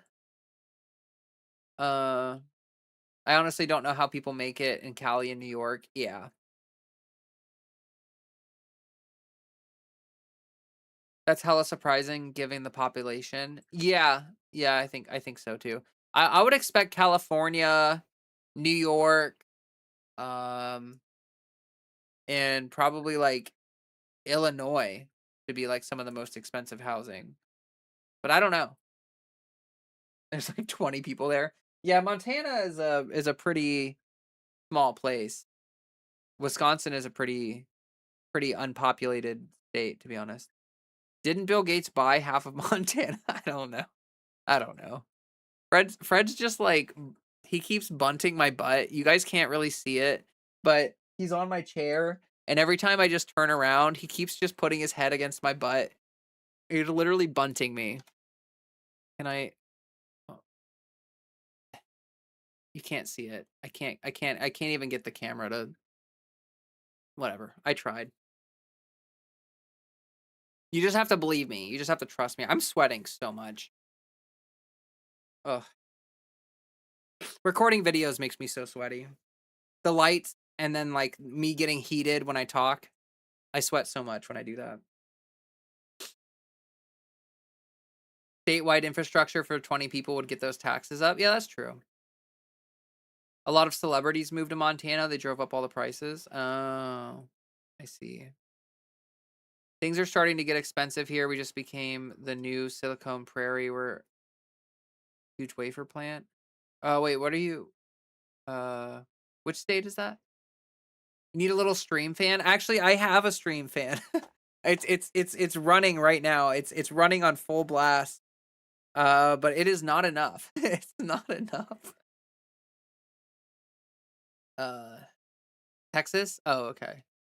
Yeah, yeah, Texas is probably gonna get worse and worse and worse. Like Texas is like data center heaven and stuff. Like honestly, data centers have been a really big problem here in Ohio too. Like my electricity bill has been flying through the roof and it's like it's so shitty. So shitty. Like data centers, like we keep paying this fee on our electric bill, that is clearly a fee that is like because of data centers. I would pay not to live in Texas. Fair.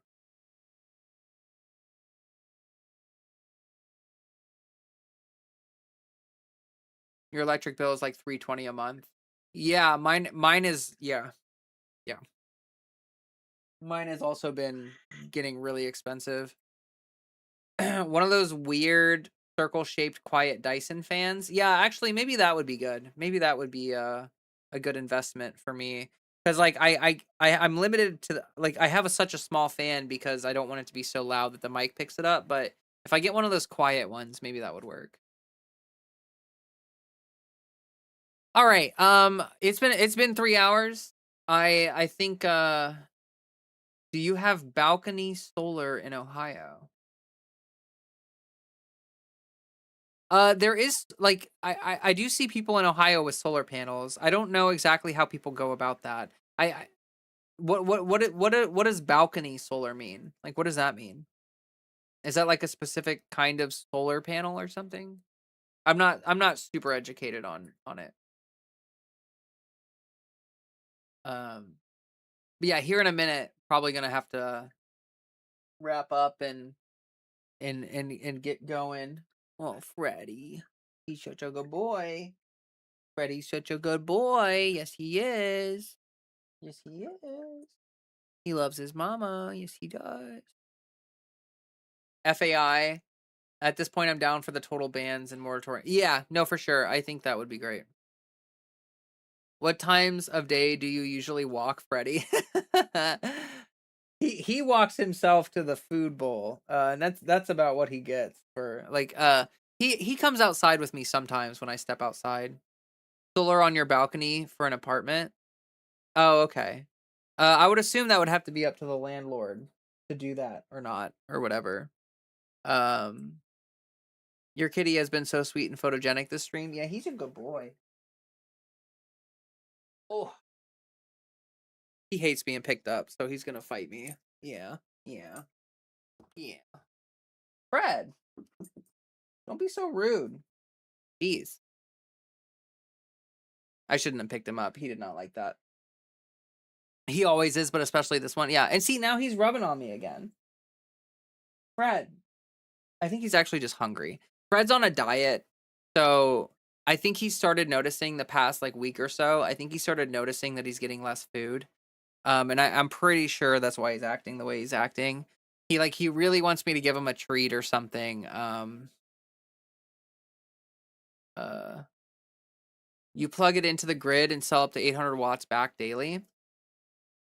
I'll look into it. I'll look into it. Honestly, it might be worth looking into, just because we are spending so much money on electric bills that, like, if it kind of brings that down, the cost benefit analysis might actually work out. Yeah, thanks for mentioning that. I'll try to look into that a little bit. My cats are why I'm still alive. I love cats too. I love cats like a lot. Love it a lot. Cats are super good. Like, I'm not really a dog girl. Like, I know some people love dogs. I like visiting people's dogs, but like I will only ever be a cat lady. Like, I love having cats as pets. I think they're great. I think they're great. Even Fred, he's a little stinker. I still love him. I saw his ears move the second I said his name. Sometimes called plug-in solar. Yeah, thanks for the shout out on that. I'll look into that a bit. I think we're gonna go ahead and wrap up here a little bit. Thank you everybody for liking the stream, for doing everything that you've done to boost it up a little bit. I really appreciate that. Ooh, I forgot to write the timestamp of the end of the video. That's whatever. It'll be fine. It'll be fine. Anyway, I appreciate you all so very much. And this has been a great stream. And I will be back Friday with another stream. We will be doing a stream on Friday. I promise. I very much promise. Um, yeah, and I don't know what we'll do. We'll probably play video games or something. I'm not really sure. A job for editor, Leah. Was it? What's a job for editor, Leah? I don't remember. Something about a video. I'll have a video out this weekend. Obviously, the video that we record. Oh yeah, yeah, me figuring out where the end of the video. Yes, I remember now. My brain is starting to shut down, so I think that's a good sign that it's probably good time to end the stream. Anyway, much love. Thank you all so much for another great stream. I will catch you all on Friday, and until then, make sure that you stay safe, stay well out there, and hydrate or dihydrate. Okay. Peace out, everybody. Nothing bad can happen. It can only good happen.